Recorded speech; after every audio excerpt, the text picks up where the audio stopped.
ചിന്തിച്ചുച്ചരിച്ചിരുന്നാൽ ജന്മജന്മാന്തരാർജിതങ്ങളായിരിക്കുന്ന ദുരിതരാശികൾ യഥാവലി സംഭൃതങ്ങളായി ചമയും എന്നോ നിശ്ചയമത്രയല്ലോ ആകുന്നത്.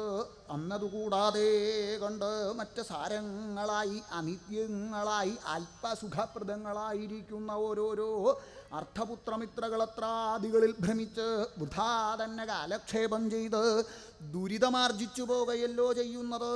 അത് ഈ മനുഷ്യർക്ക് എത്ര കഷ്ടം. മനുഷ്യജന്മം എളുതായിട്ടു ലഭിക്കുന്ന ഒരു വസ്തു എന്നാലായതൊക്കവേയും കൊള്ളാം. സുഹൃത ദുഷ്കൃതങ്ങൾ തുല്യങ്ങളായിരിക്കുന്ന സമയത്തുങ്കലേ മനുഷ്യജന്മത്തെ ലഭിപ്പൂ എന്ന ജന്മത്തെ ദൈവഗത്യാ ലഭിച്ചവാർ പക്ഷം വ്യർത്ഥമാക്കി കളയാതെ കണ്ട് ഒരവസരം വരുന്ന സമയത്തുങ്കൽ ഈശ്വരസേവ ചെയ്ത് ദുരിത നിവൃത്തി വരുത്തി ഗതിവരുത്തിക്കൊള്ളുവാനായി കൊണ്ടുവേണമതേ എല്ലാ ജനങ്ങളും എല്ലാ സമയത്തുങ്കലും പ്രയത്നം ചെയ്തു കൊള്ളുവാൻ ആയതത്രേ ഇവിടെ ജന്മസാഫല്യമാകുന്നത്.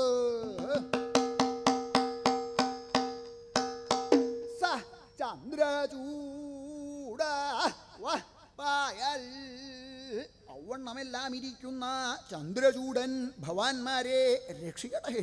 ഭവാന്മാർക്ക് പല പ്രകാരേണയും ഉണ്ടാകുമല്ലോ സങ്കടങ്ങൾ. ആധ്യാത്മികങ്ങളായും ആധിഭൗതികങ്ങളായും ആധിദൈവികങ്ങളായിട്ടും ഇങ്ങനെ ബഹുവിധങ്ങളായിട്ടും ഉണ്ടാകുന്ന സങ്കടങ്ങളെ ആസകലം തന്നെ യഥാവലെ ദൂരത്തുങ്കൽ കളഞ്ഞ് ഇഹലോകത്തുങ്കൽ സൗഖ്യത്തെയും പരലോകത്തുങ്കലേക്ക് ശ്രേയസ്സായിരിക്കുന്ന മോക്ഷത്തെയും പ്രാപിപ്പിക്കുക ആയതല്ലോ രക്ഷയുടെ പൂർത്തിയാകുന്നത്. എന്നിരിക്കുന്ന രക്ഷയെങ്കിൽ ആരിവിടെ രക്ഷിതാവ് എന്നല്ലേ? ചന്ദ്രചൂടൻ ഭവാന്മാരെ രക്ഷിക്കട്ടെ. ആര്? ചന്ദ്രചൂടനോ എന്തിനാകുന്നത് ഇത്ര വളരെ സംശയിക്കുന്നത്? ത്രൈലോക്യനാഥനായി പാർവതീ വല്ലഭനായി ഭക്തവത്സലനായിരിക്കുന്ന യാതൊരു ഭഗവാൻ സ്വാമി ശ്രീപരമേശ്വരനെ തന്നെയാകുന്നതേ ഇവിടെ ഭവാന്മാരുടെ രക്ഷയ്ക്കായി കൊണ്ട് കൽപ്പിച്ചത്. ആയതുകൊള്ളാം, നല്ല ശിക്ഷ വഴിപോലെ ബോധിച്ചു. ഇത്ര രക്ഷാസാമർഥ്യമുണ്ടായിട്ട് തന്തിരുവടിയെ പോലെ മറ്റാരും തന്നെ ഇല്ല എങ്കിലും ഔവണ്ണമെല്ലാം ഇരിക്കുന്ന ചന്ദ്രചൂടൻ എന്നല്ലോ ഇവിടെ പറഞ്ഞത്. ആയത് ഹേതുവായിട്ട് അവസ്ഥാഭേദവും കൂടി കൽപ്പിച്ചിട്ടുണ്ടായിരുന്നു എങ്കിൽ ഉപാസനയ്ക്ക് ശക്തിയേറാൻ.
പൂർണ്ണചന്ദ്രന്മാരായിരിക്കുന്ന പാണ്ഡവന്മാർ കപടച്ചൂതുങ്കൽ പരാജിതന്മാരായതിൻ്റെ ശേഷം വനവാസത്തിനായി കൊണ്ടു പുറപ്പെട്ട് വനപ്രദേശത്തെ പ്രാപിച്ചധിവസിക്കുന്ന കാലത്തുങ്കൽ മധ്യമപാണ്ഡവനായിരിക്കുന്ന അർജുനൻ ധർമ്മപുത്രരുടെ വാക്കുഹേതുവായിട്ട് പാശുപതാസ്ത്രലബ്ധിക്കായിക്കൊണ്ട് കൈലാസം പർവ്വതത്തിൻ്റെ താഴ്വര പ്രദേശത്തുങ്കൽ ഭഗവാൻ സ്വാമി ശ്രീപരമേശ്വരനെ തപസ്സു ചെയ്തധിവസിക്കുന്ന കാലത്തുങ്കൽ ഭക്രാനുഗ്രഹതൽപരനായിരിക്കുന്ന ഭഗവാൻ സ്വാമി ശ്രീപരമേശ്വരൻ കിരാതവേഷത്തെ സ്വീകരിച്ച് കൈരാതവേഷധാരിണിയായിരിക്കുന്ന ദേവി ശ്രീപാർവതിയോടും ഭൂതഗണങ്ങളോടും കൂടി അർജുന സമീപത്തെ പ്രാപിച്ച് യുദ്ധാവസരത്തെ പ്രതീക്ഷിച്ചും കൊണ്ട് അധിവസിക്കുന്ന സമയത്തിങ്കൽ സുയോധന നിയോഗം ഹേതുവായിട്ട് കപടഗിരിവേഷധാരിയായി വന്നിരിക്കുന്ന മൂകാസുരനെ ഇരുവരും ഒരു സമയം ശരം പ്രയോഗിച്ച് നിഗ്രഹിച്ചതിൻ്റെ ശേഷം ഭഗവാൻ സ്വാമി ശ്രീ പരമേശ്വരൻ അർജുനനോട് ഓരോരോ നിന്ദാവാക്കുകളെ പറഞ്ഞ സമയത്തുങ്കൽ അർജുനൻ കുപിതമാനസനായി ഭഗവാൻ സ്വാമി ശ്രീ പരമേശ്വരനോട് യുദ്ധം ചെയ്തു ആയത് എപ്രകാരമാകുന്നത് കാരുണ്യപൂരമൃദുലേന ഹൃദാ കിരാതോ രോഷാതിരേകകലുഷേണ ച പാണ്ഡുസൂനു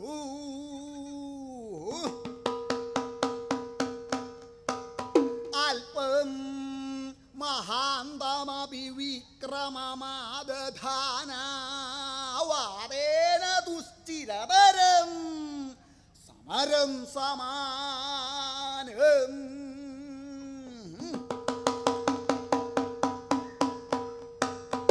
കിരാത പാണ്ഡുസൂനു ച സമരം ആദേന തൂ കിരാതനും പാണ്ഡുസൂനുവും തമ്മിൽ സമരം ചെയ്തു.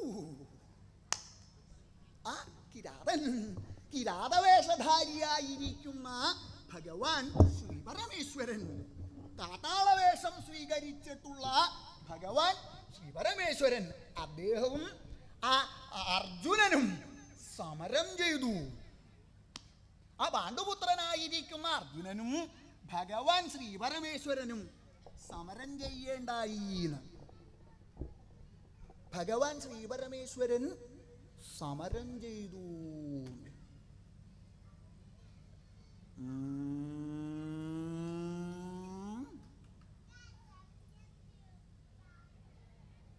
എന്തടോ എന്താ ഈ പറയണ്ടായി? എന്തോ കേമായിട്ട് പറഞ്ഞല്ലോ, അതെന്താണെന്നാണ് ഞാൻ ചോദിച്ചത്. കണ്ടാൽ തന്നെ അറിയാം, ഇവിടെ പലതും പറയണ ആളാണെന്ന് എനിക്ക് മനസ്സിലായി. പക്ഷെ ഇങ്ങനെ ഒന്ന് ഞാൻ ആദ്യമായിട്ട് കേൾക്കുക, അതുകൊണ്ട് ചോദിച്ചതാ. അയാളുടെ മുഖത്തേക്ക് ഒന്ന് നോക്കൂ. എൻ്റെ മുഖത്തേക്കല്ല അങ്ങോട്ട് നോക്കാനായി പറയണേ. ആളോടാ ചോദിക്കണേന്നുള്ള എന്തെങ്കിലും ഒരു ഭാവം ഉണ്ടോ എന്നൊക്കെ ഒരു ഭാവമില്ല, ചിരിച്ചുകൊണ്ട് അവിടെ ഇരിക്കുക. എന്തടോ എന്താണ്? ഭഗവാൻ ശ്രീപരമേശ്വരൻ സമരം ചെയ്യാൻ പുറപ്പെടേ.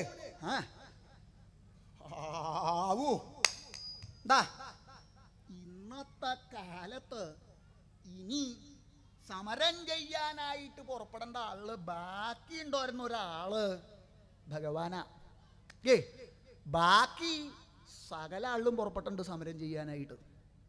ഇന്ന ആളെന്നില്ല, സകല ആളിലും പുറപ്പെടുന്നുണ്ട്. അത് ഇന്ന പ്രായത്തിലുള്ള ആളാവുക അങ്ങനെയൊന്നുമില്ല, ഏത് പ്രായക്കാരും അതെ. ഇതൊന്നും ആയിട്ടില്ല, കുറച്ച് കഴിഞ്ഞാൽ സമരത്തിന് പുറപ്പെടും. അധികം ഇപ്പോൾ കേമായിട്ട് വിദ്യാഭ്യാസത്തിന് പോണ ആള് എന്താ പതിവ്? വിദ്യാഭ്യാസത്തിനല്ല പോണത്, ഇതിനാ സമരം ചെയ്യാനായിട്ടാ പോണത്. ഇടക്കിടക്ക് കേൾക്ക പതിവുണ്ട്. നീ ഇന്നലെ ഇവിടെ കാണുണ്ടായില്ലല്ലോ നിന്നെ, നീ എങ്ങോട്ട് പോയിരുന്നു? ഞാൻ സമരത്തിന് പോയേക്കായിരുന്നു. ഇടക്കിടക്ക് പറഞ്ഞ് കേൾക്കാം. ആള് ഇന്ന ആളെന്നില്ല, സകല ആളിലും പുറപ്പെടാനുണ്ടായിട്ടുണ്ട്. എന്തടോ ഇത് നോക്കുക, അനവധി ആള് ഇങ്ങനെ വന്ന് കൂടിയിട്ടുണ്ടല്ലോ, അവിടെ ഇവിടെ ഓരോ ദിക്കിലായിട്ട് അനവധി ആള് വന്ന് കൂടിയിട്ടുണ്ടല്ലോ. എന്താ വിശേഷം? താൻ അറിഞ്ഞില്ലേ, എന്നിവിടെ കേമായിട്ട് സമരമുണ്ട്, സമരത്തിന് വന്നേക്കണ ആളാ, സമരത്തിന് വന്നേക്കണ ആളാണ്. സമരം ചെയ്യാനായിട്ട് മോഹിച്ച് പുറപ്പെട്ടേക്കണ ആളാ. അങ്ങനെ അനവധി ആളിൽ പുറപ്പെട്ട് പതിവുണ്ട് സമരത്തിനായിട്ട്. ഇന്ന ദിക്കിൽ ഇന്ന സമരം ഉണ്ടായി, അല്ലെങ്കിൽ ഇന്ന ദിക്കില് നാളെ സമരം ഉണ്ട് അപ്പൊ നേരത്തെ പറയുന്ന ഒരു കാലമാണ് പോലെ. ആദ്യം തന്നെ പറയും, ഒരു കാര്യം കേട്ടോ, നാളെ സമരം ഉണ്ട് കേട്ടോ, ഇങ്ങോട്ട് വരണ്ട, അങ്ങനെ പറയണ കാല. ആ കൂട്ടത്തിൽ ഭഗവാനും തോന്നിണ്ടാവൂ. എന്താ അവനോന്റെ കാര്യം സാമാന്യം പോലെ സാധിക്കണമെങ്കിൽ ഇപ്പൊ സമരം ഉണ്ടെങ്കിലേ സാധിക്കൂ എന്ന് വിചാരിച്ചിട്ടാവും ഭഗവാനും അങ്ങനെ വിചാരിച്ചിട്ടുണ്ടാവും. ആണല്ലോ ഇപ്പോ സമരം ചെയ്തുകൊണ്ട് അതിൻ്റെ പ്രയോജനം ഉണ്ടോന്ന്. അതില്ല, സമരം ചെയ്യാൻ തന്നെ ഉള്ളൂ. അപ്പോഴും സമരം ചെയ്തില്ലെങ്കിൽ ഒന്നും തരാവില്ല. ചെയ്തിട്ട് തന്നെ തരാമില്ല. അപ്പൊ പിന്നെ ചെയ്യാതെ കിട്ടിരുന്ന വല്ല പ്രയോജനം ഉണ്ടോ? അങ്ങനെ ഭഗവാനും തോന്നിയിട്ടുണ്ടാവും, എന്റെ കാര്യം സാധിക്കണമെങ്കിൽ സമരം ചെയ്യാതെ നിവൃത്തിയില്ലെങ്കിൽ എന്താ സമരം ചെയ്യാ നിശ്ചയിച്ച് ഭഗവാൻ സമരം ചെയ്യാൻ പുറപ്പെട്ടുണ്ടാവും അല്ലേ? എന്നാണെങ്കിൽ അതല്ല, സമരം ചെയ്തു എന്ന് പറഞ്ഞാൽ അർജുനും തമ്മില് യുദ്ധം ചെയ്യേണ്ടായി. ഭഗവാൻ ശ്രീ പരമേശ്വരൻ അർജുനനോട് യുദ്ധം ചെയ്തു. അതെന്തിനാടോ അത്? ഭഗവാന്റെ ഭക്തനായിട്ടുള്ള ആളല്ലേ അർജുനൻ. അപ്പൊ അർജുനോട് യുദ്ധം അർജുനെ അനുഗ്രഹിക്കുകയല്ലേ വേണ്ടത്? അല്ലാതെ കണ്ട അർജുനോട് യുദ്ധത്തിന് പുറപ്പെടേണ്ട ആവശ്യമുണ്ടോ? ഭഗവത് ഭക്തന്മാർക്ക് എല്ലാ കാലത്തെങ്കിലും ഭഗവാന്റെ അനുഗ്രഹം ഉണ്ടാവുന്നല്ലേ പറയണത്. അതിനു വേണ്ടിയിട്ടായി പുറപ്പെട്ടേക്കണത് അല്ലേ? കേമായിട്ട് സേവിക്കാൻ പുറപ്പെട്ടേക്കണത് അനുഗ്രഹം ഉണ്ടാവും എന്ന് വിചാരിച്ചട്ടാ. ഒരു കാര്യം കേട്ടോ, ഞാൻ അനുഗ്രഹം ഉണ്ടാവില്ല, യുദ്ധത്തിന് പുറപ്പെടുക പറഞ്ഞ് കേട്ടല്ലേ അല്ലേ? കേമായിട്ട് ഭഗവാനെ സേവിക്കണ എന്തിനാ? ഭഗവാന്റെ അനുഗ്രഹം ഉണ്ടാവാനാ, അല്ലാതെ കൊണ്ട് യുദ്ധം ചെയ്യാനാണോ? അപ്പൊ പിന്നെ അർജുനൻ എന്തിനാടോ ഭഗവാനോട് യുദ്ധത്തിന് പുറപ്പെട്ടത്? എന്തിനാ എന്നാണെങ്കിൽ വേണം എന്നങ്ങനെ വിചാരിച്ചു അർജുനോട് യുദ്ധം ചെയ്യണം എന്ന് സ്വതേ വിചാരിക്കണത് പോലെ വിചാരിച്ചിട്ടല്ല. എന്താ വേറൊന്നുമില്ല, അർജുന്റെ മനസ്സില് അഹങ്കാരമുണ്ട്. ആ അഹങ്കാരം ഇല്ലാതെ കണ്ടാക്കാൻ വേണ്ടിയിട്ടാ. വേറൊന്നുമല്ല, പാണ്ഡവന്മാര് കപടച്ചൂതിങ്കൽ പരാജിതന്മാരായതിന്റെ ശേഷം വനപ്രദേശത്തെങ്കിൽ വന്ന് വനവാസം ചെയ്ത് കഴിയായിരുന്നു അവര്. അങ്ങനെ കഴിയണ കാലത്ത് ആ ധർമ്മപുത്രര് അർജുനെ സമീപത്തെങ്കിൽ വിളിച്ച്, ഉണ്ണി അർജുന, ഒരു കാര്യം കേട്ടോ, ഏതായാലും നമ്മൾ ഇവിടെ വന്ന് കൂടിയേക്കാണ്. ഇനിയിപ്പോ അധികം അമാന്തിക്കില്ല യുദ്ധത്തിന്. ആ കൗരവരോട് യുദ്ധം ചെയ്യണ സമയത്ത് ആ വിശേഷപ്പെട്ട അസ്ത്രം പാശുപതാസ്ത്രം അത് കയ്യിലുണ്ടെങ്കിൽ നമുക്ക് യുദ്ധം ജയിക്കാമെന്നുള്ളത് കുറച്ചും കൂടെ പ്രയാസമില്ലാതെ കൊണ്ട് സാധിക്കും. അതുകൊണ്ട് ഈ വേഗം ആ ഭഗവാൻ ശ്രീ പരമേശ്വരനെ ചെന്ന് തപസ് ചെയ്ത് പാശുപതാസ്ത്രം സമ്പാദിക്കണം എന്ന് ആ ജ്യേഷ്ഠന്റെ വാക്കനുസരിച്ച് അർജുനൻ അവിടുന്ന് പുറപ്പെട്ട് ഈ കൈലാസം പർവ്വതത്തിന്റെ താഴ്വര പ്രദേശത്തെങ്കിൽ അവിടെ ചെന്നിട്ടാണ് തപസ് ചെയ്യേണ്ടായിട്ടുള്ളത്. എന്നാൽ ഈശ്വരനെ സേവിക്കാൻ പുറപ്പെടുക എന്ന് പറഞ്ഞാൽ സാധാരണ ആളിൽ പുറപ്പെടണ പോലെ അതല്ല കേട്ടോ. ഇത് കണ്ടില്ലേ, കേമായിട്ട് വന്നേക്ക് എന്തിനാ? ഈശ്വരനെ സേവിക്കാനായിട്ടാ. വലിയ പ്രയാസമൊന്നുമില്ല. അവിടെ വരിക, കാണുക, പോവുക, അങ്ങനെ അതല്ല കേട്ടോ. തപസ് ചെയ്യാനായിട്ടാ പുറപ്പെടുക. അങ്ങനെ വേണേ ഈശ്വരനെ സേവിക്കുമ്പോൾ. അല്ലാതെ സ്വതേ ഇപ്പൊ കാണുന്നത് പോലെ ഇപ്പൊ ചാടി പുറപ്പെട്ടേക്കണ കണ്ടില്ലേ? ഈ ഇങ്ങനെയായാ പോരാ. ആ ഈശ്വരനെ സേവിക്കുമ്പോ മനസ്സിൽ ഈശ്വരനെ വിചാരിച്ചും കൊണ്ട് അതികഠിനായിട്ടുള്ള തപസ് ചെയ്യുക. അങ്ങനെയാണ് അർജുനൻ പുറപ്പെട്ടിട്ടുള്ളത്. അതിനു വേണ്ടിയിട്ട് ആ കേമായിട്ട് കൈലാസത്തിന്റെ താഴ്വര പ്രദേശത്തിങ്കൽ ചെന്ന് പഞ്ചാഗ്നി മധ്യസ്ഥനായിട്ട് അങ്ങനെയാണ് തപസ് ചെയ്യേണ്ടായിട്ടുള്ളത്. ആ 4 പുറവും അഗ്നി വർദ്ധിപ്പിച്ച് 5ാമത്തെ അഗ്നിയായിട്ട് ആദിത്യനെ മനസ്സിൽ സ്മരിച്ച് ആ കുളി ഒക്കെ കഴിഞ്ഞ് ശരീരശുദ്ധി വരുത്തി അതികഠിനായിട്ടുള്ള തപസ്സങ്ങടെ ആരംഭിച്ചുല്ലോ. ആ തപസ്സങ്ങടെ ആരംഭിച്ച സമയത്ത് ഈ കാട്ടിലാണ് തപസ് ചെയ്യണത്. അവിടെയുള്ള മഹർഷിമാരുണ്ടല്ലോ, അവർക്ക് ഈ തപശക്തി കൊണ്ടുള്ള ചൂടങ്ങോട്ട് സഹിക്കുക വയ്യാതെ കണ്ടു വന്നു. ചൂട് സഹിക്കുക വയ്യാതെ കണ്ടു വന്നാൽ പിന്നെ പറയണ്ടാവോ? ഇപ്പൊ എന്താ അങ്ങനെ കേമായിട്ടിരിക്കണത്? എന്താ ചൂട് കുറവാ ലേ? ഇപ്പൊ ആയോണ്ട് ഈ സമയം ആയോണ്ട് ഇപ്പൊ വലിയ വൈഷമ്യമില്ല. കുറച്ചങ്ങോട്ട് കഴിഞ്ഞ് ചൂടങ്ങോട്ട് തുടങ്ങിയാൽ ഇരിക്കാൻ തരാവ്. ഇവിടെ ഇരിക്കുക പോയിട്ട് ഇങ്ങോട്ട് വരാൻ പോലും തരാവില്ല. ഇപ്പൊ വലിയ വൈഷമ്യമില്ല. ചൂട് വർദ്ധിച്ചു തുടങ്ങിയോടുകൂടി മഹർഷിമാർക്ക് ആ വനപ്രദേശങ്ങളിൽ കഴിച്ചു കൂട്ടുക എന്നുള്ളത് സാധിക്കണില്ല. അങ്ങനെ വന്നപ്പോ എന്താ, അവര് വേഗം അവിടുന്ന് എഴുന്നേറ്റ് ആ ശ്രീപാർവതി ദേവിയുടെ സമീപത്തിങ്കൽ അവിടെ വന്ന് എല്ലാവരും ഒരാളല്ല മഹർഷിമാര് 3-4 പേര് എല്ലാവരും ഒരുമിച്ചാ പുറപ്പെട്ടേക്കണത്. കേമായിട്ട് ആ ശ്രീപാർവതി ദേവിയുടെ സമീപത്തിങ്കൽ വന്ന് ആ അർജുനന്റെ തപശക്തിയെ കുറിച്ച് പറഞ്ഞു മനസ്സിലാക്കില്ലോ. ദേവിയോട് പറഞ്ഞിട്ടില്ലേ, ദേവി ആ അർജുനൻ അതികഠിനായിട്ടുള്ള തപസ്സാണ് അവിടെ ചെയ്യുന്നത്. എത്ര കാലമായി അവൻ തപസ് ചെയ്യണമെന്ന് കണക്കില്ല. ആ ഭഗവാനോട് അതൊന്ന് പറയണം. അവന്റെ തപസ്സിന്റെ കാഠിന്യം കൊണ്ട് ഞങ്ങൾക്കിപ്പോൾ അവിടെ കഴിച്ചു കൂട്ടുകയാന്നായിട്ടുണ്ട്. ഓ അതുകൊണ്ട് ദേവി ആ ഭഗവാനോട് എത്രയും വേഗം സാധിക്കാനായിട്ട് ഒന്ന് പറയണം. അർജുനെ അനുഗ്രഹിച്ച് അവന് വേണ്ടത് കൊടുക്കണം എന്നൊന്ന് ഭഗവാനോട് പറയണം എന്ന് പറഞ്ഞു. എന്താ മഹർഷിമാരും കണക്കാക്കിട്ടാ ഇത് എന്തെങ്കിലും ഒരു കാര്യം സാധിക്കണമെങ്കിൽ ആരെ കൊണ്ടെങ്കിലുമൊക്കെ പറയിക്കണം. ഏ ഇവിടെ എന്താ അർജുനന് വരം കൊടുക്കുക വേണ്ടേ? അപ്പോൾ അങ്ങനെ എന്തെങ്കിലും കൊടുക്കണമെങ്കിൽ കൊടുക്കൊന്നുമില്ല. ഇപ്പം ഇന്നത്തെ കാലത്ത് കൊടുപ്പിക്കലായിട്ടാ ഏത് കാര്യമാണെങ്കിലും അതെ ആളെ കൊണ്ട് പറയിച്ച് കൊടുപ്പിക്കണം. അപ്പോൾ അത് മഹർഷിമാർക്കറിയാം. അതുകൊണ്ട് തന്നെയാണ് മഹർഷിമാര് ദേവിയോട് വന്ന് പറഞ്ഞ് ആ ദേവി ഭഗവാന്റെ സമീപത്തിൽ വന്ന് സ്വാമി ഇതെന്താ അവിടെ നിന്ന് ഇങ്ങനെ ഇരിക്കണത്? ഇവിടെ എങ്ങനെ ഇരുന്നോണ്ടായോ? എന്താ ഉണ്ണി അർജുനൻ എത്ര കാലായിട്ട് അങ്ങേ തപസ് ചെയ്യുന്നു?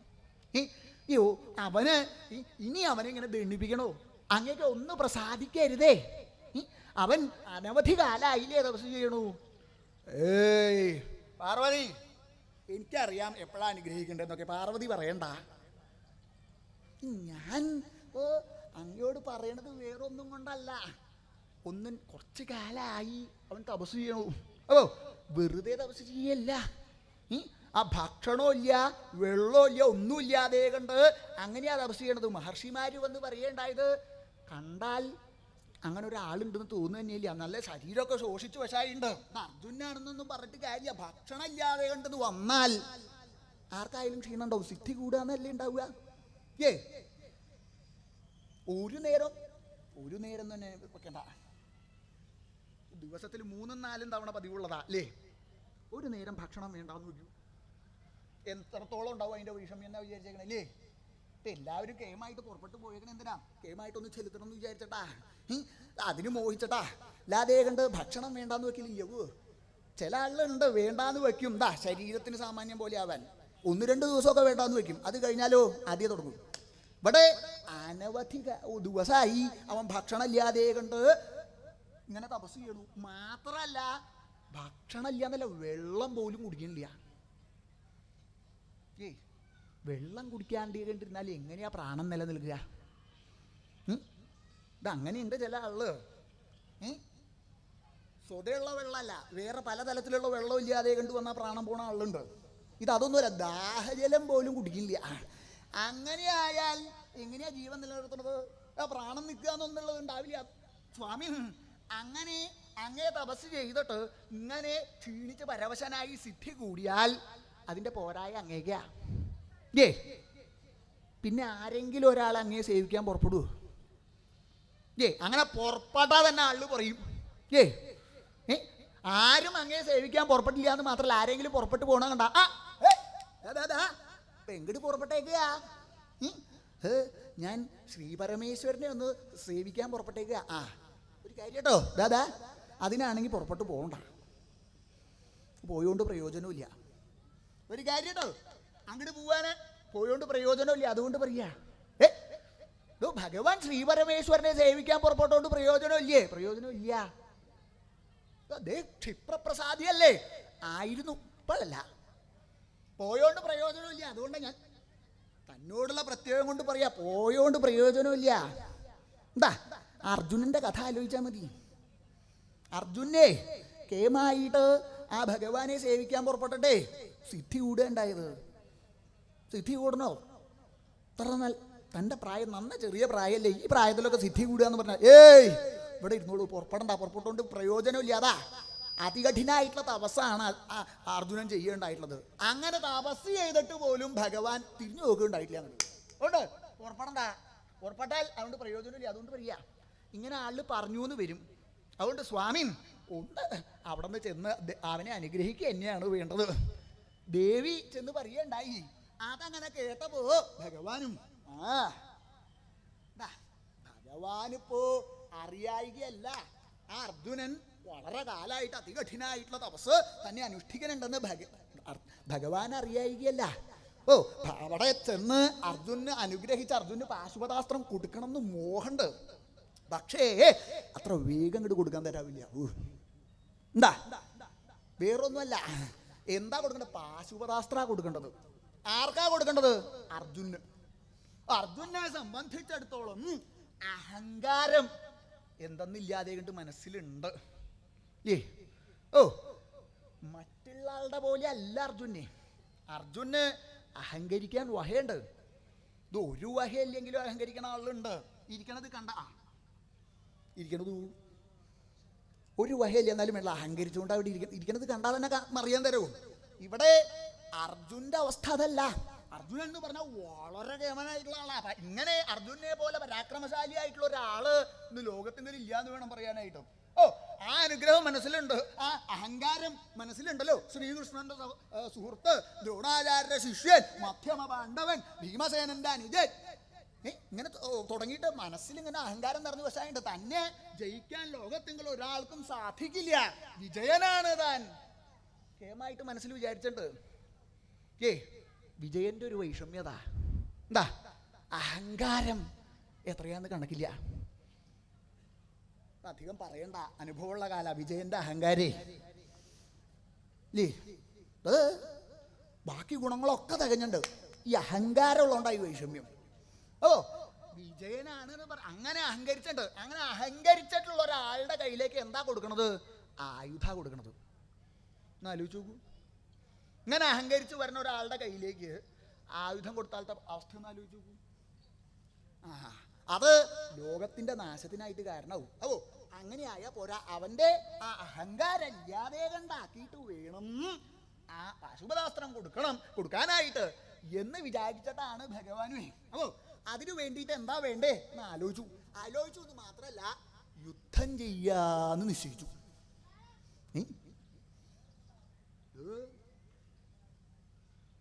യുദ്ധം ചെയ്ത അഹങ്കാരം ഇല്ലാതെ ഉണ്ടാവുക ആണെങ്കിൽ എപ്പോഴൊരാളുടെ അഹങ്കാരം ഇല്ലാതെ ഉണ്ടാവുക? എപ്പോഴാ അഹങ്കാരം ഇല്ലാതെ ഉണ്ടാവുക? ആ ബാഹുപരാക്രമം ഇല്ലാതെ കണ്ടാവുമ്പോഴാണ് അഹങ്കാരം ഇല്ലാതെ ഉണ്ടാവുക. ശരീരത്തിന് ആ ആരോഗ്യം ഉണ്ടാവുക എന്ന് വന്നാൽ അഹങ്കാരം സ്വതേ ഉണ്ടാവും. ഇപ്പോൾ ഒരഹങ്കാരവും ഇല്ലാവൂ. എന്താ നന്ന പരമശനായിട്ടുണ്ട്, അതുകൊണ്ട് അഹങ്കാരം ഇല്ലാത്തതേ. അങ്ങനെ ശരീരത്തിന് ആ ഓജസ് ഉണ്ടായ സ്വതേ അഹങ്കാരം ഉണ്ടാവും. ആ അഹങ്കാരം ഇല്ലാതെ ഉണ്ടാക്കാൻ യുദ്ധം ചെയ്യുക എന്ന് നിശ്ചയിച്ച് വെറുതെ അങ്ങോട്ട് പോയാൽ പോരാ. താൻ ഈ വേഷം കൊണ്ട് അങ്ങോട്ട് പോയാൽ അർജുനൻ യുദ്ധത്തിന് പുറപ്പെട്ടു എന്നൊന്നും വരില്ല. തൻ്റെ ആ സ്വതയുള്ള വേഷത്തിൽ പോയാൽ അർജുനൻ താനാണെന്ന് മനസ്സിലാവും. അപ്പൊ തന്നോട് യുദ്ധത്തിന് പുറപ്പെടില്ല. അതിനു വേണ്ടിയിട്ട് ആ ഒരു കാട്ടാളുടെ വേഷം സ്വീകരിച്ചു അദ്ദേഹം. ആ കിരാതവേഷം സ്വീകരിച്ച് അവിടെ ഇങ്ങനെ വശായില്ലോ. ആ സമയത്ത് ദേവി ശ്രീപാർവതി സ്വതേ എല്ലാ സമയത്തും സമീപത്തെങ്കിലും ഉണ്ടാവണ ആളാ. ഇങ്ങനെ ഈ മഹർഷിമാര് വന്ന് പറഞ്ഞതിന്റെ ശേഷം അത് ഭഗവാനോട് അറിയിച്ച് അവിടെ നിന്ന് എന്തോ മാറിയിരിക്കണ സമയ. ആ സമയത്താണ് ഭഗവാൻ ഈ വേഷം മാറി വന്നിരിക്കേണ്ടായതേ. ദേവി തിരിച്ചു വന്ന് നോക്കിയപ്പോഴാണ് ഭഗവാൻ ഇരിക്കണ ദിക്കിൽ ഒരു കാട്ടാളിനെയാ കണ്ടത്. അതങ്ങോട്ട് കണ്ടപ്പോഴാണ് ദേവിക്കും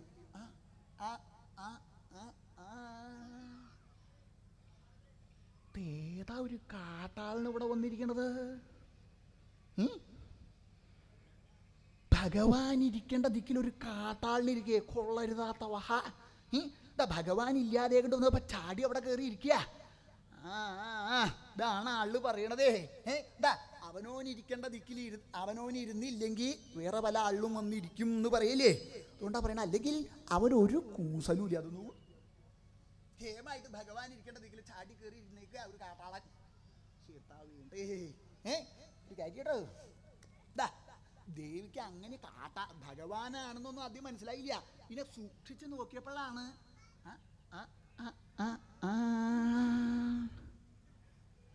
ഇത് കാട്ടാളനല്ല, അദ്ദേഹം തന്നെയാ, സ്വാമീൻ തന്നെയാ. എന്താണാവോ അദ്ദേഹം ഇങ്ങനെയൊക്കെ കൂടിയേക്കണത്? ഇതിനു മുമ്പ് ഇങ്ങനെ ഒരു പ്രയോഗം ഉണ്ടായിട്ടില്ല.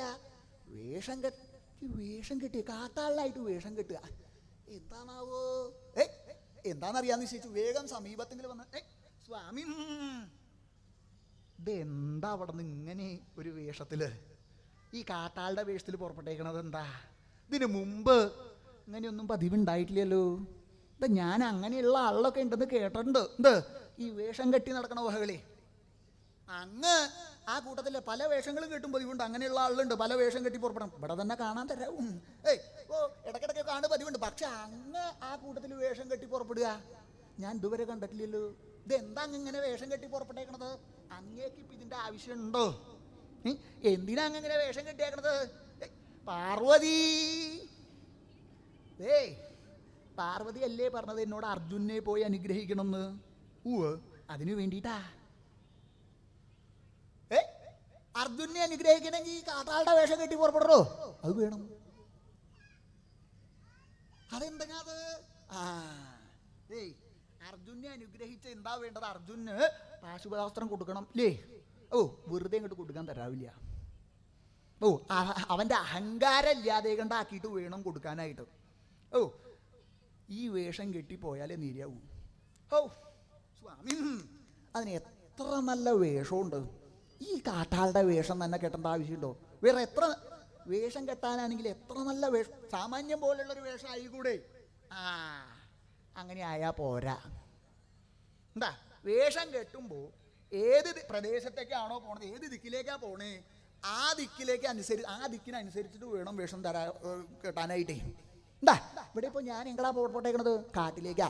സ്വതേ കാട്ടിലുണ്ടാവണ ആളാരാ? കാട്ടാളന്മാർ. അപ്പോൾ ആ കാട്ടാളുടെ വേഷം കെട്ടിയിട്ട് വേണം പുറപ്പെടാനായിട്ട്. ഇതങ്ങനെ വേണം. ഏത് ദിക്കിലേക്ക് പുറപ്പെട്ടാലും വേണ്ടില്ല, ആ പ്രദേശത്തേക്ക് എങ്ങനെയാണോ വേഷം യോജിക്കുക അതുപോലെ വേണം. ആ ദിക്കിലേക്ക് പറ്റിയ വേഷം വേണം. അല്ലാണ്ട് കാണാം ഇത് നോക്കൂ, ഇതിങ്ങനൊരു വേഷാ, നോക്കൂ, ഇങ്ങനൊരു വേഷം കെട്ടിയിട്ടാണോ ഇന്ന ദിക്കിൽ? വേഷത്തിന് വൈഷമ്യമില്ല, പക്ഷേ ഈ സ്ഥലത്തേക്ക് പറ്റിയ വേഷമല്ല. ഇങ്ങനെയായ പോരാ. ഏത് സ്ഥലത്തേക്ക് പുറപ്പെട്ടാലും അതിന് യോഗ്യമായിട്ടുള്ള വേഷം വേണമല്ലോ. അതുകൊണ്ടാണ് ഞാൻ ഈ കാട്ടാള വേഷം ധരിച്ചത്. മാത്രമല്ല, അർജുനൻ എന്നോട് യുദ്ധത്തിന് പുറപ്പെടണമെങ്കിൽ എൻ്റെ സ്വതയുള്ള രൂപത്തിൽ പോയാൽ പോരാ. അതുകൊണ്ടാ ആ യുദ്ധം ചെയ്ത് അവൻ്റെ അഹങ്കാരം ഇല്ലാതെ കണ്ടാക്കിയിട്ട് വേണം അവന് ആ വരം കൊടുക്കാനായിട്ട്. അതിന് വേണ്ടിയിട്ടാണ് ഞാൻ ഈ കാട്ടാള വേഷം സ്വീകരിച്ചേക്കുന്നത്. സ്വാമി, ഞാനും ഉണ്ട് അങ്ങയോട്. അങ്ങ് ഒറ്റയ്ക്ക് പോവരുത്. ഞാനും ഉണ്ട് അങ്ങയോട് ഒരുമിച്ച്. പാർവതി വരണ്ട, ഞാൻ പൊക്കോളാം. ഒരു കാര്യമല്ലോ, പാർവതി വരണ്ട, ഞാൻ പൊക്കോളാം. അതല്ല, അങ്ങ് മാത്രം പോയാൽ പോരാ, ഞാനും ഉണ്ട് അങ്ങയോട് ഒരുമിച്ച്. ഏതായാലും അങ്ങ് പോകണുണ്ടല്ലോ, ഞാനും ഉണ്ട്. പാർവതി എന്തിനാ പുറപ്പെടണത്? അല്ല, എനിക്കും ഉണ്ണി അർജുനെ അങ്ങ് അനുഗ്രഹിക്കണം, ഒന്ന് കാണണം എന്നുണ്ട്. എനിക്കും അനുഗ്രഹിച്ചാൽ തരക്കേടില്ലാന്ന് തോന്നുന്നുണ്ട്. ഞാനും ഉണ്ട്. പാർവതി ഞാൻ സ്വതേ പോണത് പോലെ അല്ല പോണത്, യുദ്ധത്തിനാ പോണത്. അതിനൊക്കെ പാർവതി വന്നാൽ അതുകൊണ്ട് വൈഷമ്യമൊന്നുമില്ല. സ്ത്രീകളുടെ ഒരു സ്വഭാവം അത്. ഭർത്താക്കന്മാർ എങ്ങട് ചാടി പുറപ്പെട്ടാലും വേണ്ടില്ല, പിന്നാലെ വരും പുറപ്പെടും. ഇന്ന ദിക്കിലെന്നില്ല, എങ്കടായാലും അനുഭവം ഉണ്ടാവുംല്ലേ. കേമായിട്ട് എങ്കടയിൽ പുറപ്പെട്ടു പോകാൻ തുടങ്ങിയാൽ ഞാനും ഉണ്ട് എന്ന് പറഞ്ഞ് പിന്നാലെ പുറപ്പെടുംല്ലേ. സ്ത്രീകളുടെ ഒരു സ്വഭാവ. ഇവിടെ പാർവതി ദേവിക്ക് അർജുനെ ഒന്ന് കാണണം എന്ന് മോഹിച്ചട്ടാ. പാർവതി, എനിക്ക് പാർവതി വരണോണ്ട് വൈഷമ്യം ഉണ്ടായിട്ടല്ല, ഈ വേഷത്തിൽ വന്നാ പോരാ. ഈ വേഷത്തിന് വൈഷമ്യൊന്നുമില്ല, പക്ഷേ എൻ്റെ കൂടെ പോരാനായിട്ട് ഈ വേഷം പോരാ. എന്താ, ഞാൻ കാട്ടാളനായിട്ട്, പാർവതി അതിസുന്ദരിയായിട്ട് എൻ്റെ കൂടെ പുറപ്പെടുക. അങ്ങനെ വന്നാൽ ആളിലെന്താ പറയുക? ഇപ്പം തന്നെ ആളുകൾക്ക് ഇന്നതേ പറയാവൂ, ഇന്നതേ പറയരുതെന്നൊന്നുമില്ല, എന്തും പറയും. ഒന്നുമില്ല, പരമാർത്ഥം പറയലില്ല. പറയണത് മുഴുവൻ ഭോഷ്കായിട്ടുള്ള കാര്യവും. എന്നാലും ഇങ്ങനെ ഓരോന്ന് ആൾ പറഞ്ഞു എന്ന് വരും. ഇങ്ങനെ വന്നാൽ പോരാ. എൻ്റെ കൂടെ വരണമെങ്കിൽ പാർവതി കാട്ടാളത്തി ആവണം. അയ്യോ, ഞാൻ കാട്ടാളത്തിയാവേ? ഞാൻ കാട്ടാളനായില്ലേ, അപ്പൊ പാർവതി കാട്ടാളത്തിയാവുക? അതെങ്ങനെയാ? അങ്ങ് കാട്ടാളനായി, അങ്ങേക്ക് വൈഷമ്യൊന്നുമില്ല. ഞാൻ ഇങ്ങനെ എൻ്റെ സൗന്ദര്യം അല്ലയൊക്കെ ഇല്ലാതെ കണ്ടാക്കി ഞാൻ കാട്ടാളത്തിയാവേ? അതില്ല, അമ്മ വരണ്ട. അങ്ങനെ പറഞ്ഞോണ്ടായില്ല, എനിക്കും വരണമെങ്കിൽ വേഷം മാറണം, കാട്ടാളത്തി ആവണം. സ്ത്രീകളെ സംബന്ധിച്ചിടത്തോളം ആ ഉള്ള സൗന്ദര്യം കുറച്ചും കൂടെ വർദ്ധിപ്പിക്കണം എന്നാ മോഹം അല്ലേ. അല്ലാതെ കണ്ട് സൗന്ദര്യം വേണ്ടാന്ന് വെക്കേണ്ട ആള് അങ്ങനെ മോഹിക്കുന്ന ആളുണ്ടോ? പറയണ ആളുണ്ട്, ഈശ്വര എനിക്ക് ഇത്രയും സൗന്ദര്യം വേണ്ടിയിരുന്നില്ല എന്നൊക്കെ പറയൽ തന്നെയുള്ളൂ. സൗന്ദര്യം കുറയുന്നു എന്ന് ആർക്കായാലും മോഹമില്ലാത്ത കാര്യ അല്ലേ. കുറച്ചും കൂടെ ഉണ്ടെങ്കിൽ കുറച്ചും കൂടെ വേണം, കുറച്ചും കൂടെ എത്രയായാലും മതിയാവില്ല. അതുകൊണ്ടാണ് ഈ ഒരുങ്ങി പുറപ്പെട്ടേക്കണത്. ഇത് നോക്കൂ, എല്ലാവരും ഒരുങ്ങി പുറപ്പെട്ടേക്കണത് എന്താ?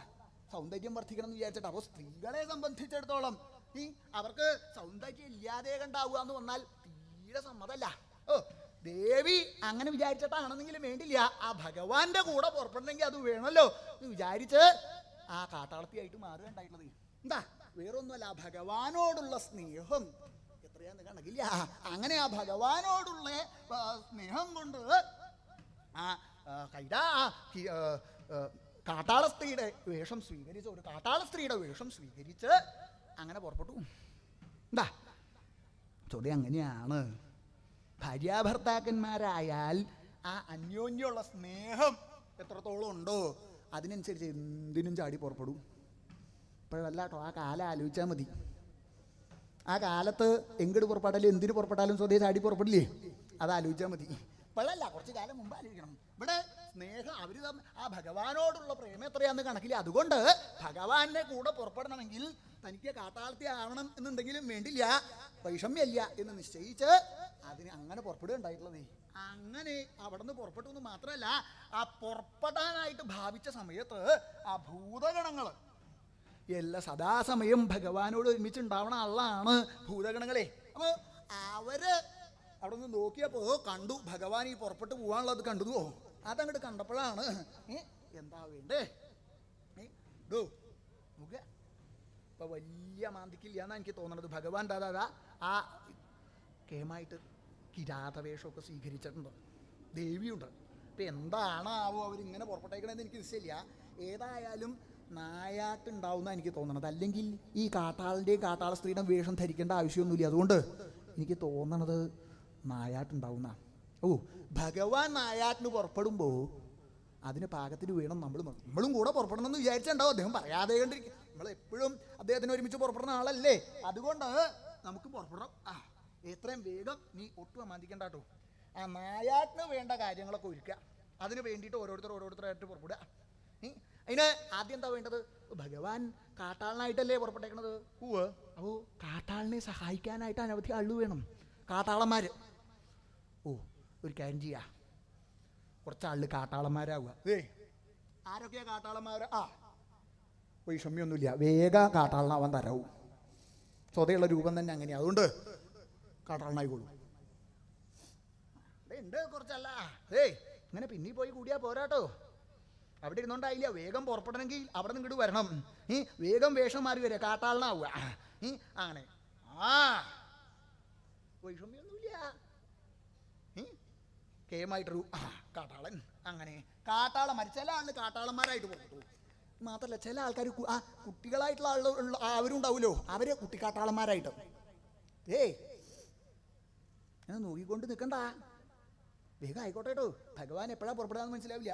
കുട്ടിക്കാട്ടാളന്മാർ ഒന്ന് രണ്ടൊന്നുമില്ല, അനവധി ഉണ്ട് അവിടെ. അപ്പോൾ കുട്ടിക്കാട്ടാളന്മാർ കുറച്ചാള്. ഈ നായാട്ടിന് സഹായിക്കാനായിട്ട് ആള് വേണമല്ലോ, അതിന് വേണ്ടിയിട്ട് കുട്ടിക്കാട്ടാളന്മാർ.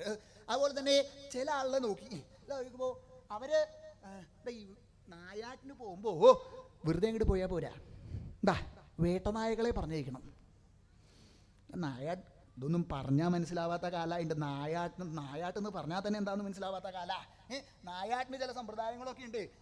ആ വേട്ടനായെ അഴിച്ചു വിട്ട് അത് കുറച്ച് മൃഗങ്ങളെ ആ കാട്ടിൻ്റെ ഉള്ളിൽ നിന്ന് പുറത്തേക്ക് ഇങ്ങോട്ട് ആക്കി എന്നിട്ട് വേണം നായാടി സഞ്ചരിക്കാനായിട്ട്. അതിന് ചില വേട്ടനായകളെ പറഞ്ഞേക്കണം. അതിന് പാരാ വേട്ടനായ എന്ന് പറഞ്ഞാൽ എത്രയാണ് അതിൻ്റെ ശൗര്യം എന്ന് കണക്കില്ല. അപ്പോൾ മാത്രമല്ല അത് കുറച്ച് വേണം ആ മൃഗങ്ങളെ പുറത്തേക്ക് ഇങ്ങടാക്കാനായിട്ട്. സാമാന്യം പോലെയുള്ള ആൾ കുറച്ചൊരു ശൗര്യമുള്ള ആളാവണം.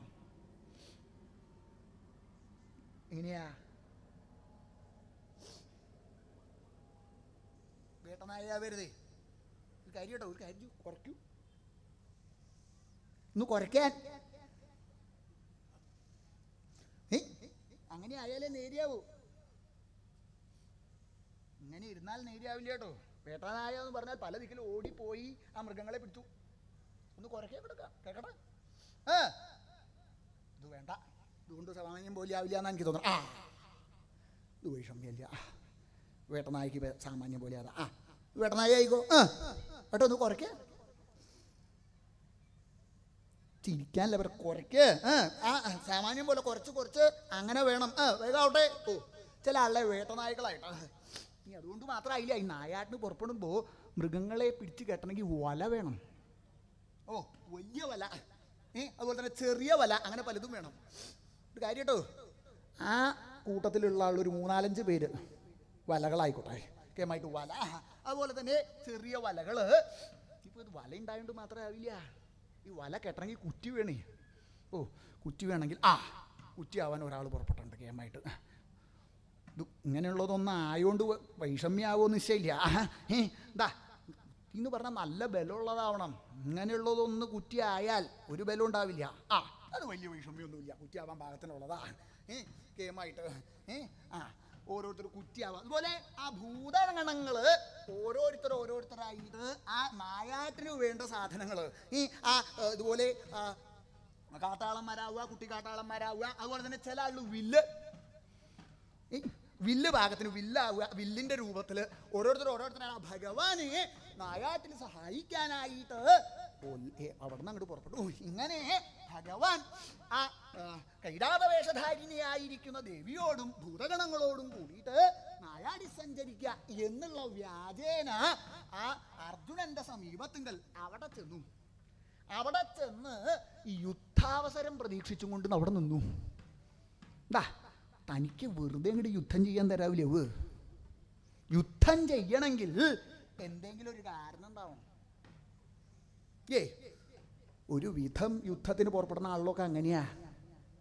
യുദ്ധം ചെയ്തിട്ട് ആർക്കാണോ അതുകൊണ്ട് ഉപകാരം ഉണ്ടാവുക, ആ വിദ്വാൻ ഒരു കാരണം അങ്ങോട്ട് ഉണ്ടാക്കും. അതല്ലേ പതിവ്. അല്ലാതെ കണ്ട അങ്ങനെ ആരെങ്കിലും വെറുതെ യുദ്ധം ചെയ്യോ? ഉപകാരമുള്ള ആളുടെ ഒരു കാരണം ഉണ്ടാക്കും യുദ്ധത്തിന് വേണ്ടിയിട്ട്. ഇവിടെ തനിക്ക് അങ്ങോട്ട് യുദ്ധം ചെയ്യാൻ തരാവില്ല. തൻ്റെ ഭക്തനായിട്ടുള്ള ആളാ അർജുനൻ. അപ്പോൾ അർജുനനോട് നേരിട്ട് തനിക്ക് യുദ്ധം ചെയ്യാൻ തരാവില്ല. അപ്പോൾ എന്തു വേണം? അതിനൊരു കാരണം ഉണ്ടാവണം. ആ കാരണം പ്രതീക്ഷിച്ചും കൊണ്ട് ആ ഭഗവാൻ അവിടെ ആ സകല ആളോടും ആ ഭൂതഗണങ്ങളോടും ദേവിയോടും കൂടിയിട്ട് അവിടെ നിൽക്കുക. ആ സമയത്ത് ഈ ദുര്യോധനന്റെ നിയോഗം അനുസരിച്ച് മൂകാസുരൻ എന്ന പേരോട് കൂടിയിട്ടുള്ള ഒരു അസുരൻ ഒരു പന്നിയുടെ വേഷമൊക്കെ സ്വീകരിച്ച് ആ അർജുനന്റെ കഥ കഴിക്കാനായിട്ട് ഓടി ഇങ്ങോട്ട് വരിക. അർജുനൻ തപസ് ചെയ്തുകൊണ്ടിരിക്കുക. അങ്ങനെ തപസ് ചെയ്ത് ഇരിക്കുന്ന സമയത്ത് ഈ പന്നി ഓടി ഇങ്ങോട്ട് വരുന്ന സമയത്ത് കാട ഇളക്കിയിട്ടാ വരണതേ. അങ്ങനെയാ പന്നിയുടെ സ്വഭാവം. അത് പന്നി വരുമ്പോൾ സകല ദിക്കിലും ഇളക്കി വശമായിട്ടാണ് വരിക. ഈ കാട അങ്ങോട്ട് ഇളകിയ സമയത്ത് ഈ മറ്റു മൃഗങ്ങളെല്ലാം ആ അർജുനന്റെ സമീപത്തെങ്കിൽ അർജുനന്റെ കാലിൻ്റെ ഇടയിൽ അവിടെയൊക്കെ വന്ന് നിൽക്കണ്ടേ, ആ മരവുരിയുടെ ഇടയിലൊക്കെ വന്ന് ആ ഭയപ്പെട്ടും കൊണ്ട് അവിടെ നിൽക്കുക. അങ്ങനെ ഈ മൃഗങ്ങൾ എന്തെന്നില്ലാതെയുള്ള ശബ്ദമൊക്കെ അങ്ങോട്ട് കേട്ടപ്പോൾ അർജുനൻ വേഗം തപസ്സീന്ന് അങ്ങോട്ട് ഉണർന്നു നോക്കിയപ്പോൾ ഒരു പന്നി തൻ്റെ നേരെ വരണതാ കണ്ടതേ. അത് കണ്ടപ്പോൾ ഒരു പന്നിയല്ലേ എൻ്റെ നേരെ വരണത്, എന്ത് ഇങ്ങനൊരു മൃഗം എൻ്റെ നേരെ വരേ എന്ന് വിചാരിച്ചും കൊണ്ട് സൂക്ഷിച്ച് നോക്കിയപ്പോൾ ആ കണ്ണിലേക്കേ ശ്രദ്ധിക്കേണ്ടായത്. വേഷം മാറിയോണ്ടായില്ല, കണ്ണ് കണ്ടാൽ മനസ്സിലാവും. അർജുനൻ നോക്കിയപ്പോ കണ്ണിങ്ങനെ കണ്ടപ്പോഴാ ഇത് സാധാരണ ഒരു മൃഗമല്ല കേട്ടോ. ഇത് ഏതോ അസുരൻ മായ പ്രയോഗിച്ചേക്കണതാണ് എന്ന് അർജുനന് മനസ്സിലായി. മനസ്സിലായ സമയത്തെങ്കിൽ വേഗം തൻ്റെ ഗാന്ധിയും ധനുസും കൊണ്ട് കയ്യിലേക്ക് എടുത്തു എന്ന് മാത്രമല്ല, ആ പന്നിയെ നിഗ്രഹിക്കാനായിട്ട് ഒരു ശരം അങ്ങോട്ട് പ്രയോഗിച്ചല്ലോ. അത് ഭഗവാൻ കണ്ടു. അത് കണ്ടപ്പോൾ അങ്ങനെ ഇത് തന്നെയാണ് അവസരം എന്ന് നിശ്ചയിച്ച് അർജുനൻ വില്ലെടുത്ത് അസ്ത്രം അങ്ങോട്ട് പ്രയോഗിച്ച സമയത്തുങ്കൾ തന്നെ ഭഗവാനും വേഗം ആ പിനാകം ധനുസെടുത്ത് ആ പന്നിയുടെ നേരെ പുറപ്പെട്ടു നല്ല വിളിച്ചു പറഞ്ഞ, താപസൻ അരുത്, എൻ്റെ ലക്ഷ്യമാണ്, അസ്ത്രം പ്രയോഗിക്കരുത് എന്ന് പറഞ്ഞ് അങ്ങനെ പുറപ്പെട്ടേക്കണതേ. അർജുനൻ അസ്ത്രം ചെയ്ത സമയത്ത് ഭഗവാനും അസ്ത്രം അങ്ങോട്ട് പ്രയോഗിച്ചു. അപ്പോൾ അർജുനൻ പ്രയോഗിച്ച അസ്ത്രം ആ മൂകാസുരന്റെ വായയുടെ ഉള്ളിൽ കൂടെ അകത്തേക്ക് കിടന്നു. ഭഗവാൻ പ്രയോഗിച്ച ശരം പിന്നിലാ പ്രയോഗിച്ചതേ. അപ്പോൾ പൃഷ്ഠത്തിൽ കൂടെ അകത്തേക്ക് കിടന്നു. ഈ രണ്ട് ശരവും കൂട്ടിമുട്ടുണ്ടായിട്ടുള്ള മധ്യഭാഗത്താണ്.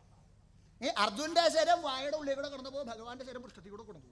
ഇത് കണ്ടു അങ്ങോട്ടും ഇങ്ങോട്ടും ഇങ്ങനെ തള്ളി കുറച്ച് കഴിഞ്ഞപ്പോൾ ഈ രണ്ട് ശരവും രണ്ട് ഭാഗത്തേക്ക് അങ്ങോട്ട് തെറ്റിയെന്ന് മാത്രമല്ല, ആ മൂകാസുരന്റെ ഉദരം അങ്ങോട്ട് പിളർന്ന് മൂകാസുരന്റെ കഥ അങ്ങോട്ട് കഴിഞ്ഞു. ഈ മൂകാസുരന്റെ കഥ അങ്ങോട്ട് കഴിഞ്ഞപ്പോൾ ഭഗവാൻ അവിടുന്ന് ശുണ്ഠി എടുത്ത് അങ്ങോട്ട് പുറപ്പെട്ടു. ഭഗവാനും കണക്കാക്കിയിട്ടാ അവനെ നിഗ്രഹിക്ക കഴിഞ്ഞാൽ പിന്നെ അവിടെ നിന്ന് അങ്ങോട്ട് പറഞ്ഞു തുടങ്ങാലോ എന്ന് നിശ്ചയിച്ചിട്ടാണ് ഭഗവാൻ ആയുധം പ്രയോഗിക്കാൻ ശരം പ്രയോഗിക്കുകയുണ്ടായിട്ടുള്ളതേ.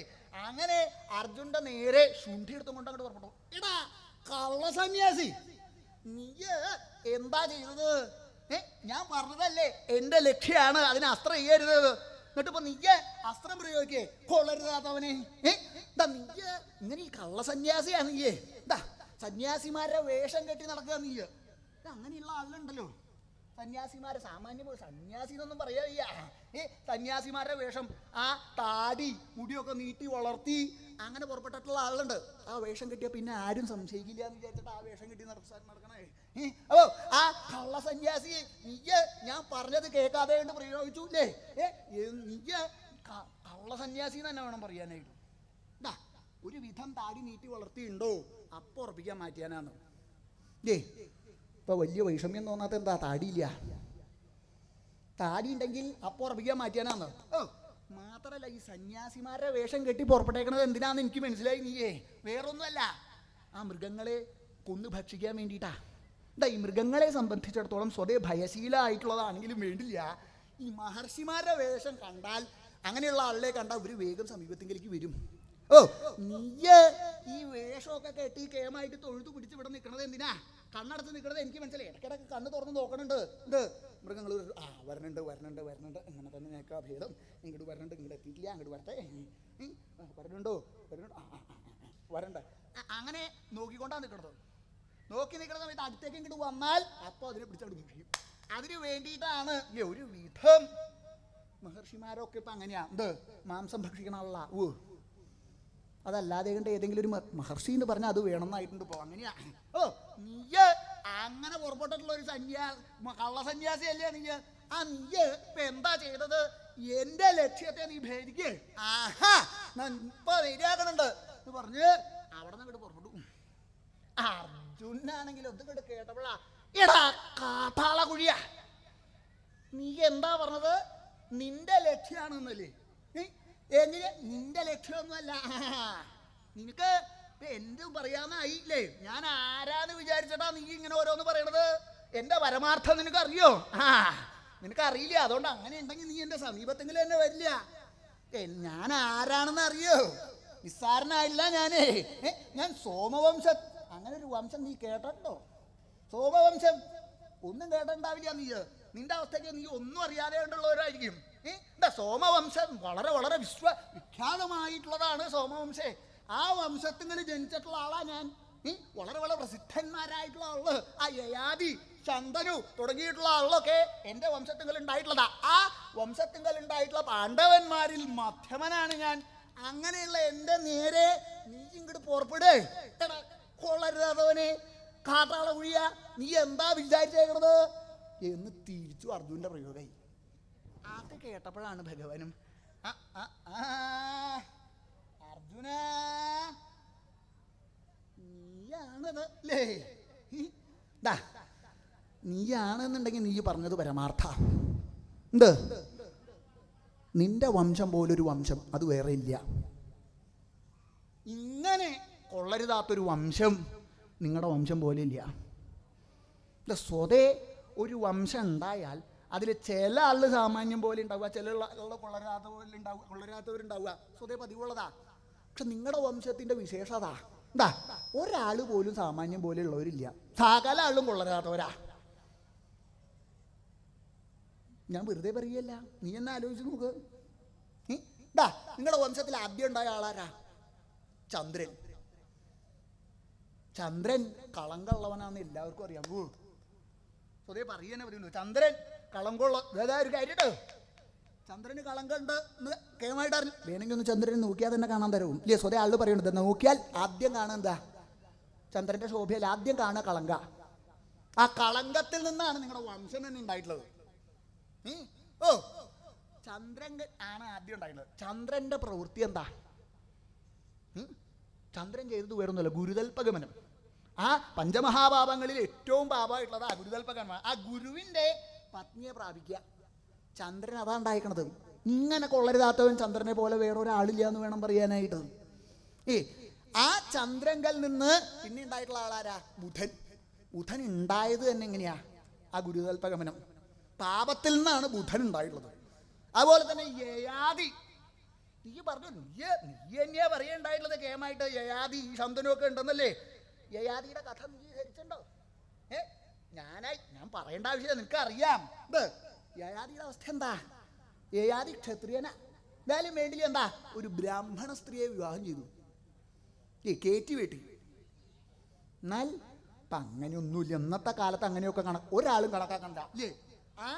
പരസ്പരം താല്പര്യമായാൽ വിവാഹം ചെയ്യുക, അങ്ങനെയാണ് അല്ലേ. ഇന്ന ആളുടെ ആ വംശം ഏതാണെന്നോ ആ വർണ്ണം ഏതാണെന്നോ ഒന്നും നോക്കണ്ട എന്നല്ലേ പറയാ. അങ്ങനെയായിരുന്നെങ്കിലും വൈഷമ്യമില്ല. എപ്പോ പരസ്പരം താല്പര്യം ഉണ്ടെങ്കിൽ. ഇതല്ല, ഒരു താല്പര്യമില്ല.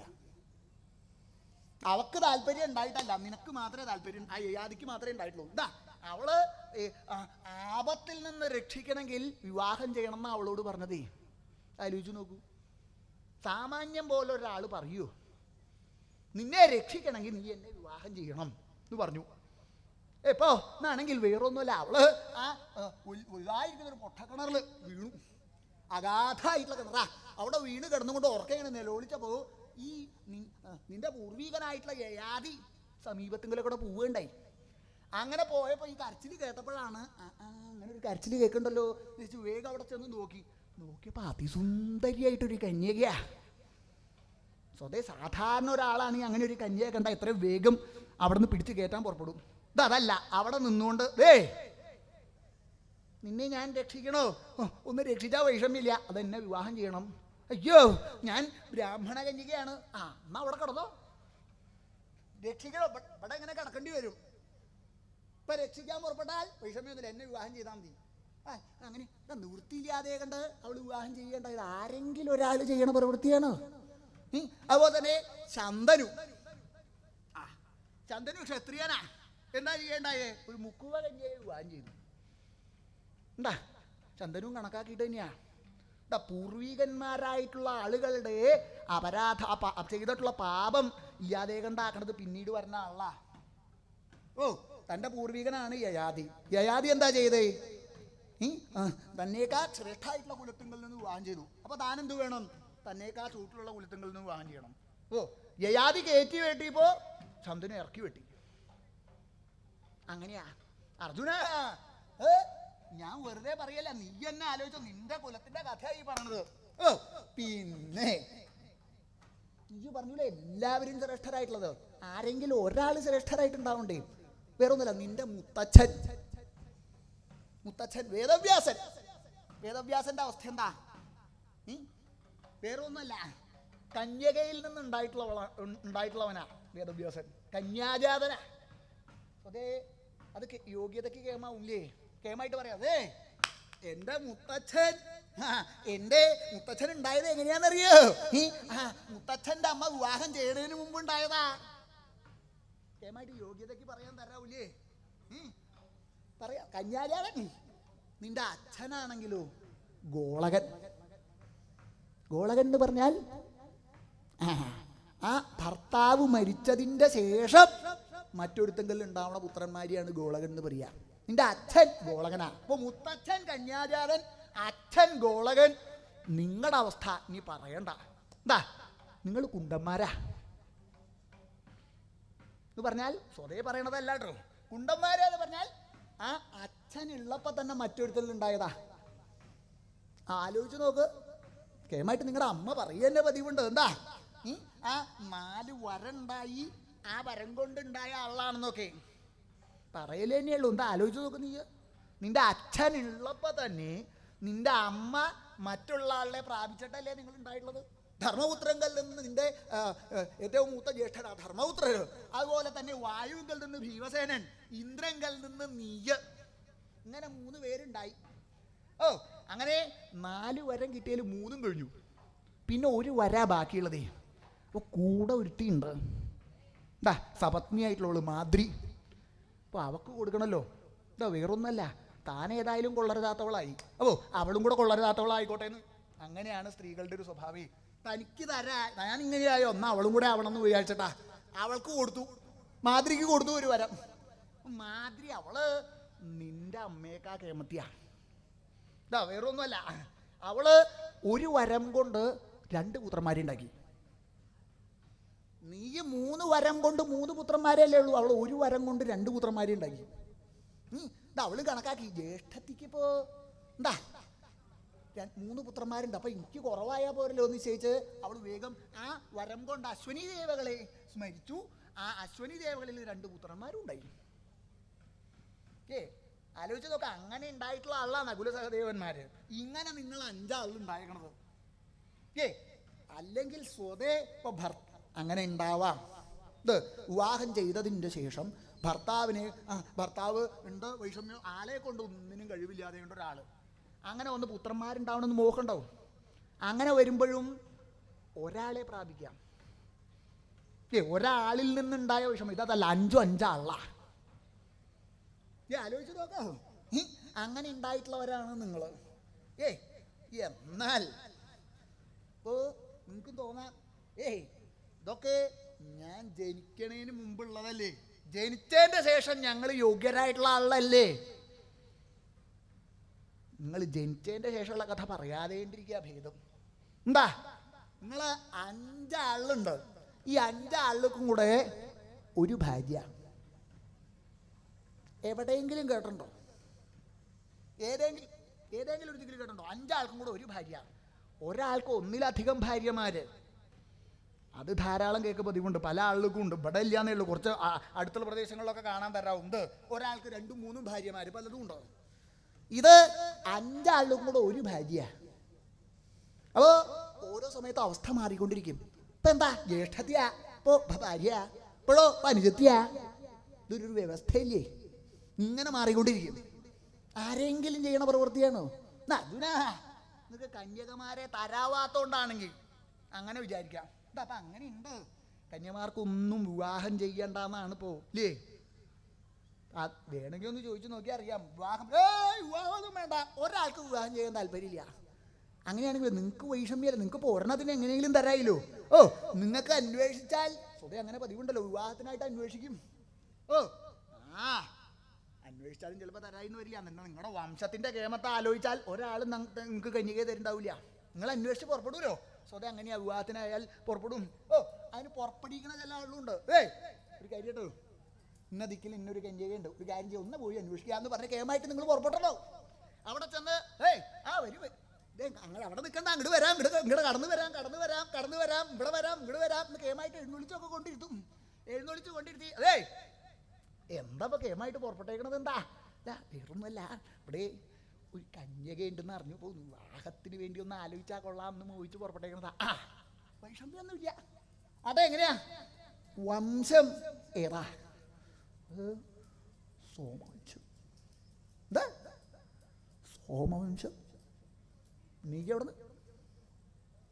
നീക്ക് കയ്യും കെട്ടിയ ഇവിടെ ഇങ്ങനെ ഇരിക്കണ്ട, നീക്ക് പൊക്കാറുണ്ട്. ഇങ്ങനെ കൊളരാത്ത വംശത്തെങ്കിലേക്കൊന്നും തരാനുള്ള കന്യകയൊന്നും ഇല്ല അവിടെ.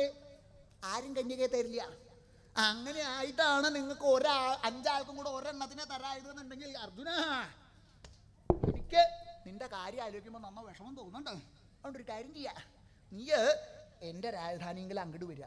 ഞങ്ങൾക്ക് രാജധാനിയൊക്കെ ഉണ്ടേ, അവിടെ വന്ന് ഞങ്ങളുടെ അടുത്ത് യാചിക്കുക. എന്ത് 4 കന്യകയെ തരണേ എന്ന് യാചിക്കുക.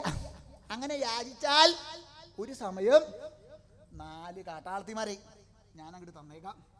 എന്നാൽ വിവാഹം ചെയ്ത് തരണമെന്നൊന്നും വിചാരിക്കണ്ട കേട്ടോ, അങ്ങോട്ട് തന്നേക്കൂ. തന്നാൽ പിന്നെ അവിടെ നിൽക്കരുത്, വേഗം കൊണ്ടുപോകണം.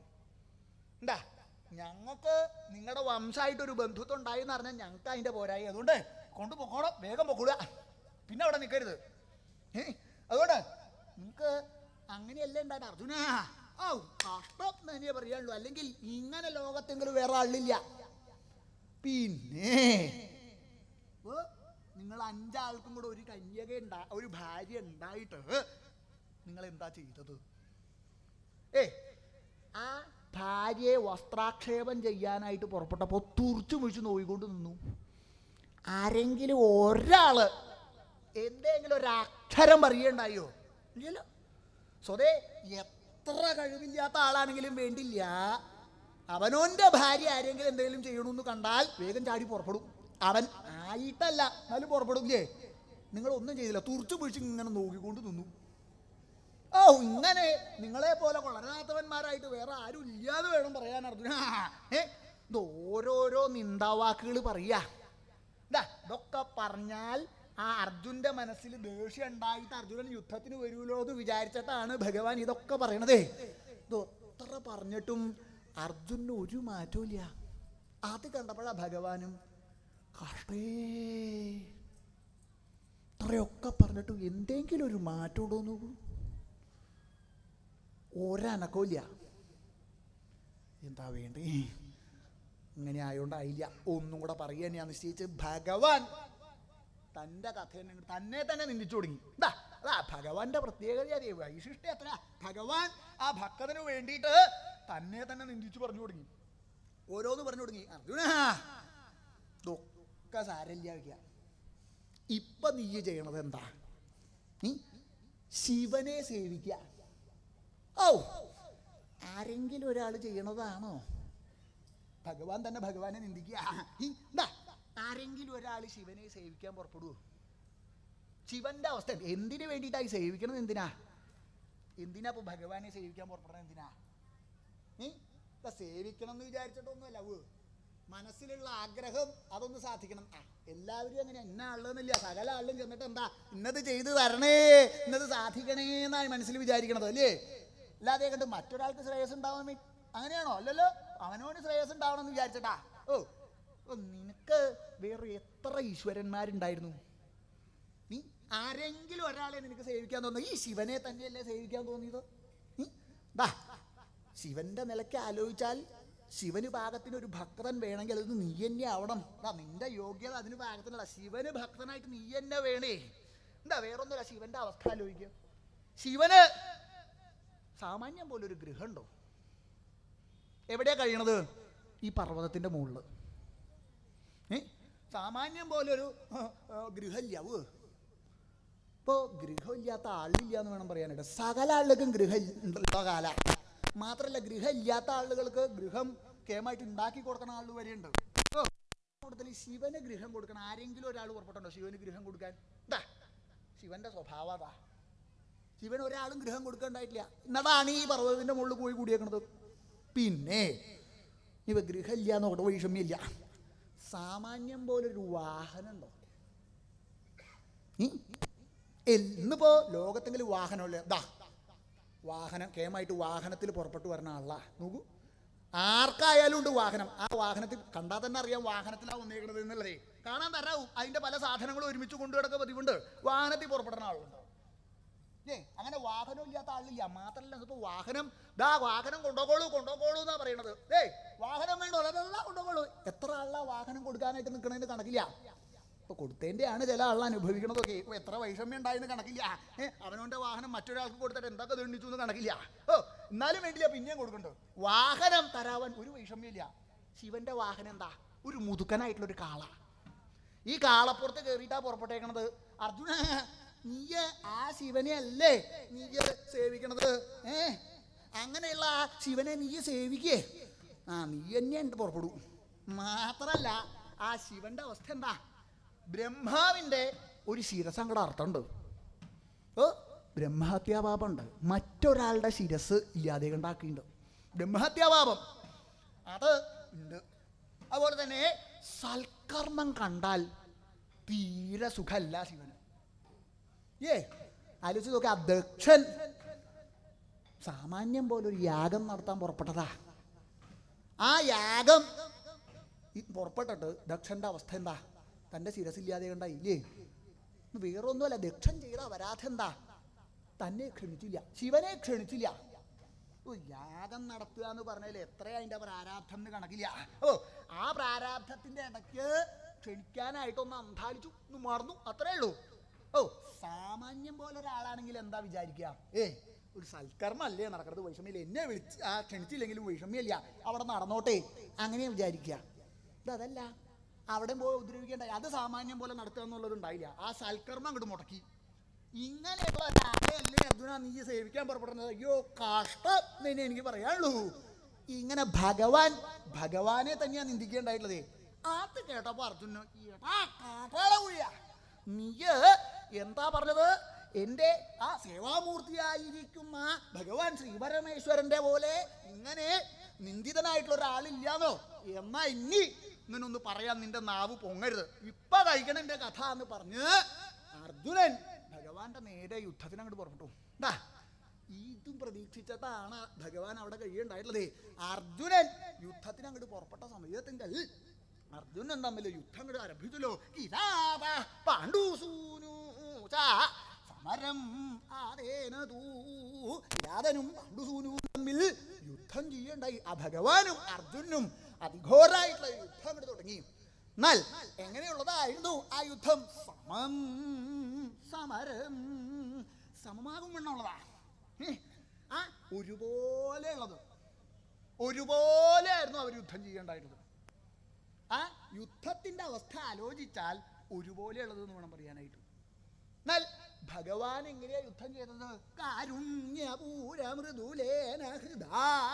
കാരുണ്യപൂരമൃദുലമായിരിക്കുന്ന ഹൃത്തിനോട് കൂടിയിട്ടാ, കാരുണ്യപൂരമായിരിക്കുന്ന മനസ്സ്, ആ കാരുണ്യാതിരേകം, കാരുണ്യത്തിന്റെ ആധിക്യം അത് മനസ്സിലുണ്ട്. എത്രയാ ഭഗവാന് അർജുനോടുള്ള കരുണ എന്ന് കണക്കില്ല. തൻ്റെ ഭക്തനാണ് അർജുനൻ, തൻ്റെ ഉണ്ണി അർജുനൻ എന്ന് മനസ്സിൽ വിചാരിച്ചിട്ട് ആ യുദ്ധത്തിന് പുറപ്പെട്ടേക്കണതേ.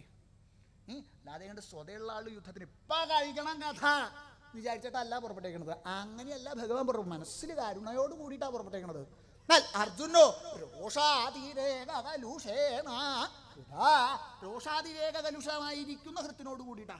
രോഷാതിരേകം, ആ എന്തെന്നില്ലാതെ കൊണ്ടുള്ള കോപം മനസ്സിലുണ്ട്. എന്താ കാട്ടാളൻ, ഒരു നിസ്സാരനായിട്ടുള്ള കാട്ടാളൻ, ആ കാട്ടാളൻ തൻ്റെ സേവാമൂർത്തിയെ നിന്ദിച്ചു പറഞ്ഞു, ശിവനെ നിന്ദിക്കേ, എന്നാൽ ഇപ്പൊ കഴിക്കണം കഥ എന്ന് വിചാരിച്ച് കോപിച്ചാ പുറപ്പെട്ടേക്കണത്. ഇപ്പൊ ഇത് എങ്ങനെ ഒരുപോലെയാവണത്? താനല്ലേ പറഞ്ഞത് ഇപ്പൊ ഒരുപോലെയാണ് യുദ്ധം, എങ്ങനെ ഒരുപോലെയാവണത്? ആ അത് ഒരുപോലെയായി. എന്താ വേറൊന്നുമല്ല, ആ യുദ്ധത്തിന്റെ അവസ്ഥ അതുപോലെയാ. എന്താണെങ്കിൽ യുദ്ധം അങ്ങോട്ട് ചെയ്ത് തുടങ്ങിയ സമയത്തുങ്കൽ കിരാത മഹാന്തം വിക്രമം അല്പം ആദധാന. കിരാതൻ മഹത്തായിരിക്കുന്ന വിക്രമത്തെ അല്പമായിട്ട് ആദാനം ചെയ്തു. അർജുനൻ തൻ്റെ സർവശക്തിയും പരാക്രമവും ഉപയോഗിച്ചിട്ടാണ് ഭഗവാന്റെ നേരെ യുദ്ധത്തിന് പുറപ്പെട്ടേക്കുന്നത്. അങ്ങനെ ആ തൻ്റെ സകല ശക്തി ഉപയോഗിച്ച് ശരം പ്രയോഗിക്കണുണ്ടെങ്കിലും വേണ്ടില്ല, ഭഗവാന്റെ ശരീരത്തെങ്കിൽ അതങ്ങോട്ട് വന്ന് കൊണ്ടുപോകും. അല്പം ചെറുതായിട്ടേ തോന്നുള്ളൂ. ഭഗവാന് ഒരു പൂവ് മേത്ത് വന്ന് വീണ എങ്ങനെയാണോ അതുപോലെ തോന്നുള്ളൂ.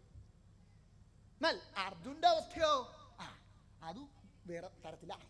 പാണ്ഡുസൂനു അല്പം വിക്രമം മഹാന്തം അഭിധാന.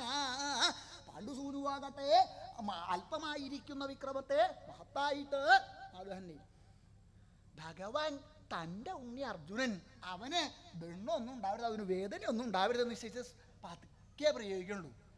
അങ്ങനെ ഭഗവാൻ പതുക്കെയാണ് പ്രയോഗിക്കണമെങ്കിലും വേണ്ടില്ല, ഭഗവാന്റെ പ്രയോഗം ആ ചെറുതായിട്ടാണെങ്കിലും വേണ്ടില്ല, അർജുന്റെ ശരീരത്തെങ്കിലും അങ്ങോട്ട് കൂടുമ്പോ അയ്യോ വലുതായിട്ടുള്ള ദണ്ണാണ് അർജുന് തോന്നണതേ. ഇങ്ങനെ യുദ്ധം അങ്ങോട്ട് തുടങ്ങി.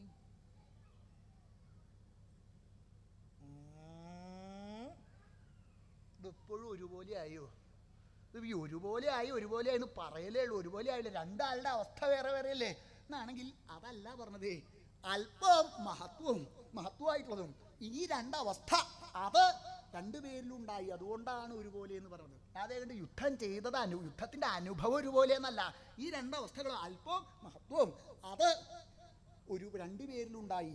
അതുകൊണ്ട് യുദ്ധം അങ്ങോട്ട് ആരംഭിച്ചു എന്ന് മാത്രമല്ല, ആ അതിഘോരമായിട്ടുള്ള യുദ്ധ, ആ ഭഗവാൻ ശരം ഇങ്ങോട്ട് പ്രയോഗിക്കുക, അർജുനൻ ശരം അങ്ങോട്ട് പ്രയോഗിക്കുക, രണ്ടാളും മാറി മാറി ഇങ്ങനെ പ്രയോഗിക്കുന്നുണ്ട്. അനെ കുറച്ച് കഴിഞ്ഞപ്പോൾ ദേവി നോക്കിയപ്പോൾ ഭഗവാന്റെ ശരീരത്തിൻ്റെ ആ അസ്ത്രം വന്നുകൊണ്ട് ആ ഓരോരോ ശരീരം മുഴുവൻ മുറിഞ്ഞങ്ങനെ വശായില്ലോ. അത് കണ്ടപ്പോൾ ദേവിക്ക് സഹിക്കില്ല. ദേവി തന്നെ വെക്കണ്ട, തൻ്റെ ഭർത്താവിനെ ആരെങ്കിലും എന്തെങ്കിലും ചെയ്യണമെന്ന് കണ്ടാൽ ഒരു ഭാര്യയ്ക്കും എപ്പോ സാമാന്യം പോലെ പ്രത്യേകമുള്ള ഭാര്യമാരാവണം കേട്ടോ, അല്ലാതെ കണ്ടുണ്ടോ ഭാര്യമാര് എന്താച്ചാ കൊണ്ടോട്ടെ അങ്ങനെ വിചാരിക്കണ ആളായ പോരാ, സാമാന്യം പോലെ വിചാരിക്കണ ഭാര്യ. ഭഗവാനോട് എത്രയാ പ്രേമം എന്ന് കണക്കില്ലേ? ഭഗവാന്റെ ശരീരത്തിൽ ആ മുറിവുകളൊക്കെ ഇങ്ങനെ കണ്ടപ്പോ ദേവിക്ക് എന്താന്നില്ലാതെ കൊണ്ട് ഈ മനസ്സില് ദുഃഖം ഉണ്ടായി എന്ന് മാത്രമല്ല, വേഗം അർജുനന്റെ സമീപത്തെങ്കിൽ, അർജുന നിർത്തു, അർജുന യുദ്ധം നിർത്തു, ഇത് ഭഗവാനാണ്, നിർത്തു അർജുന, നീ യുദ്ധം ചെയ്യരുത്. എടി കാട്ടാളതി, നീ എന്നോട് പറയേ യുദ്ധം നിർത്താനായിട്ട്? എനിക്കറിയാം എപ്പോഴാ യുദ്ധം നിർത്തേണ്ടത് എപ്പോഴാന്ന് എനിക്കറിയാം. നീ പറയൊന്നും വേണ്ട, പൊക്കോ, നിനക്ക് വേണമെങ്കിൽ നിന്റെ കാട്ടാളിനെ വിളിച്ചോണ്ട് പൊക്കോ, നിർത്താൻ ഭാവമില്ല. അത് കണ്ടപ്പോ ദേവിക്കും, ആഹാ അർജുന നീ ഇപ്പൊ ഇത് നിർത്താൻ ഭാവമില്ല, എന്നാ നേരെയാക്കി തരാം എന്ന് പറഞ്ഞു അവിടെ നിന്ന് ദേവി ഈ അർജുന്റെ നേരെ നോക്കി. മാത്രമല്ല, അർജുന നിന്റെ അവനായിലെ ശരങ്ങളൊക്കെ പൂക്കളായിട്ട് തീരട്ടെ എന്നങ്ങോട്ട് ശപിച്ചു. ശപിക്ക കഴിഞ്ഞപ്പോ അർജുനൻ ഇതൊന്നും ശ്രദ്ധിക്കല്ല, കേമായിട്ട് ശരം പ്രയോഗിച്ചോണ്ടിരിക്കുക. അങ്ങനെ ആവനാഴിന്ന് ഒരിക്കൽ ശരം എടുത്തപ്പോ പൂവാ കയ്യിൽ വരുന്നതേ. അത് കണ്ടപ്പോഴായി കാട്ടാളത്തി, നിന്റെ ഒരു നാവ് തന്നെ എനിക്ക് പറയാനുള്ളൂ. ഇതല്ലെങ്കിൽ ഞാൻ കേട്ടണ്ട് ഇങ്ങനെ ചില വഹകൾ, കരിനാവുള്ള വഹ, പറഞ്ഞാൽ പറഞ്ഞ പോലെയാവും എന്നുള്ളത്. എനിക്ക് പൂവാവെന്ന് പറഞ്ഞപ്പോ ഞാൻ ഇത് വിചാരിച്ചിട്ടില്ല, എടുത്തു നോക്കിയപ്പോ പൂവാ. നീ ഇങ്ങനെ പറഞ്ഞുകൊണ്ടൊന്നും ആയില്ല. നീ ഇപ്പൊ എന്താ വിചാരിച്ചേക്കണത്? എനിക്ക് ശരം ഉണ്ടെങ്കിലേ യുദ്ധം ചെയ്യാൻ പറ്റുന്ന നീ വിചാരിച്ചേക്കണത്. നീ അങ്ങനെ വിചാരിക്കുകയൊന്നും വേണ്ടല്ല. എനിക്ക് പൂവായാലും മതി. നീ നിശ്ചയിച്ച് പൂവ് പ്രയോഗിച്ചു തുടങ്ങി. അർജുനന്റെ പരാക്രമ, പൂവാണെങ്കിലും മതി നിശ്ചയിച്ച പൂവ് തുരുതരെ പൂവ് അങ്ങോട്ട് പ്രയോഗിക്കുക. പൂവ് പ്രയോഗിക്കുക എന്ന് മാത്രമല്ല, അത് ഇടതട്ടമില്ലാണ്ട് ഈ പ്രയോഗിക്കണതേ. അർജുനനെ സംബന്ധിച്ചിടത്തോളം സവ്യസാചിയായിട്ടുള്ള ആളാ. സവ്യസാചി എന്ന് പറഞ്ഞാൽ രണ്ട് കൈ കൊണ്ട് ഒരുപോലെ ആയുധം പ്രയോഗിക്കാൻ കഴിവുള്ള ആളാ. മാറി മാറി ഇങ്ങനെ പ്രയോഗിക്കേണ്ടത്. എന്തിനു പറയണു, ആ ശരല്ലെങ്കിലും വേണ്ടില്ല, ആ പൂവുകൾ ഇങ്ങനെ പ്രയോഗിച്ച് ആ കാട്ടാളിനെ പൂവുകൊണ്ട് അങ്ങോട്ട് മൂടി. ഭഗവാനെ പൂവുകൊണ്ട് അങ്ങോട്ട് മൂടി. ഇത് അർജുന തുടങ്ങിയിട്ടുള്ളത്. എന്ത് പൂമൂടല് ഇടയ്ക്കിടയ്ക്ക് കാണുക പതിവുണ്ടല്ലേ? പൂമൂടല് അർജുനാൻ തുടങ്ങിയതാ. കേമായിട്ട് പൂവുകൊണ്ട് അങ്ങോട്ട് മൂടി. മൂടിയത് പൂവാണെന്നൊന്നും പറഞ്ഞിട്ട് കാര്യമില്ല. ത്രൈലോക്യനാഥനാണ്, ഇല്ലായികയല്ല. പക്ഷേ മുഴുവൻ പൂവ് അങ്ങോട്ട് വന്ന് മൂടിയ എന്താ അവസ്ഥ? പിന്നെ ശ്വാസം കിട്ടില്ല. മൂടുവൊന്നും വേണ്ട, ഇപ്പൊ തന്നെ ശ്വാസം എത്രത്തോളം ബുദ്ധിമുട്ടിയിട്ടാ കിട്ടണമെന്ന് കണക്കില്ല. ആലോചിച്ച് നോക്കൂ. ഇതിപ്പോ മുഴുവൻ മൂടിയേക്ക, ഒരു സാമാന്യം പോലെ ശ്വാസം എടുക്കാൻ തരാമില്ല. കഷ്ടിച്ച് ഈ പൂവ് അങ്ങോട്ട് മൂടി. ഭഗവാൻ മൂടി വന്നപ്പോൾ ശ്വാസം എടുക്കാൻ വയ്യാതെ വന്നപ്പോൾ വേഗം ആ മൂക്കിന്റെ ഭാഗത്തുള്ള കുറച്ച് പൂക്കൾ അങ്ങോട്ട് മാറ്റി, തട്ടി താഴത്തേക്ക് ഇങ്ങോട്ട് മാറ്റി, ഒന്നും ഇങ്ങോട്ട് ശ്വാസം അങ്ങോട്ട് വലിച്ചു. ശ്വാസം അങ്ങോട്ട് വലിച്ചാൽ അപ്പ അർജുനൻ പൂവ് പ്രയോഗിക്കുകയും, എന്താ പൂവിന് ഇളക്കം തട്ടിയത് കണ്ടാൽ അപ്പ അർജുനൻ പൂവ് അങ്ങോട്ട് പ്രയോഗിക്കും, അവിടെ അങ്ങോട്ട് പൂവ് നിറയ്ക്കും. അപ്പോൾ ഇങ്ങനെ വന്നപ്പോൾ ഭഗവാനെ ശ്വാസം കിട്ടാതെ കണ്ടായി. ആലോചിച്ച് നോക്കണോട്ടോ, സംഹാരമൂർത്തിയാണ് ശ്വാസത്തിന് വേണ്ടി ഈ വൈഷമ്യം പ്രയാസപ്പെടുന്നതേ. എന്ത് ചെയ്ത അർജുനൻ സമ്മതിക്കില്ല. പൂവ് അങ്ങോട്ട് ഇളകിന്ന് കണ്ടാൽ പൂവ് അങ്ങോട്ട് പ്രയോഗിക്കും. പൂവ് പ്രയോഗിച്ചാൽ ഈ മൂക്കിന്റെ അവിടെ വന്ന് പൂവ് വീഴും. പൂവ് വീണാൽ ശ്വാസം എടുക്കാൻ തരാവില്ല. അങ്ങനെ വരുമ്പോൾ ഭഗവാൻ കൈകൊണ്ട് പൂവ് തട്ടി മാറ്റി ആദ്യം കുറച്ച് ശ്വാസം എടുത്താൽ ആദ്യം പൂവ് വരേ. കുറച്ച് കഴിഞ്ഞപ്പോൾ ഭഗവാന് തോന്നി, ഇനി ഇങ്ങനെ ഇരുത്താൻ നേരിയാവില്ല, ഇവൻ സാമാന്യം പോലെ ശ്വാസം എടുക്കാൻ പോലും സമ്മതിക്കില്ല എന്ന് തോന്നിയപ്പോൾ വേഗം തിരിഞ്ഞു കിടന്നു. എന്താ ഈ പൂവിനെ ഇളക്കം തട്ടുന്നത് കണ്ടിട്ടാണ് ഈ പൂവ് പ്രയോഗിക്കണതേ. താൻ ശ്വാസം എടുക്കണത് മനസ്സിലാവണ്ടെന്ന് വെച്ചാൽ തിരിഞ്ഞിങ്ങനെ ഇടുന്നു. തിരിഞ്ഞിരുന്നിട്ടും പ്രയോജനമൊന്നുമില്ല. അർജുന് വൈഷമ്യമൊന്നുമില്ല. അർജുന അങ്ങനെ തുരുതരെ ഇങ്ങനെ പ്രയോഗിച്ചു തുടങ്ങിയല്ലോ. അത് ദേവി കണ്ടു. അത് കണ്ടപ്പോൾ ദേവിക്കും ഇതിങ്ങനെയായാൽ നേരാവില്ല.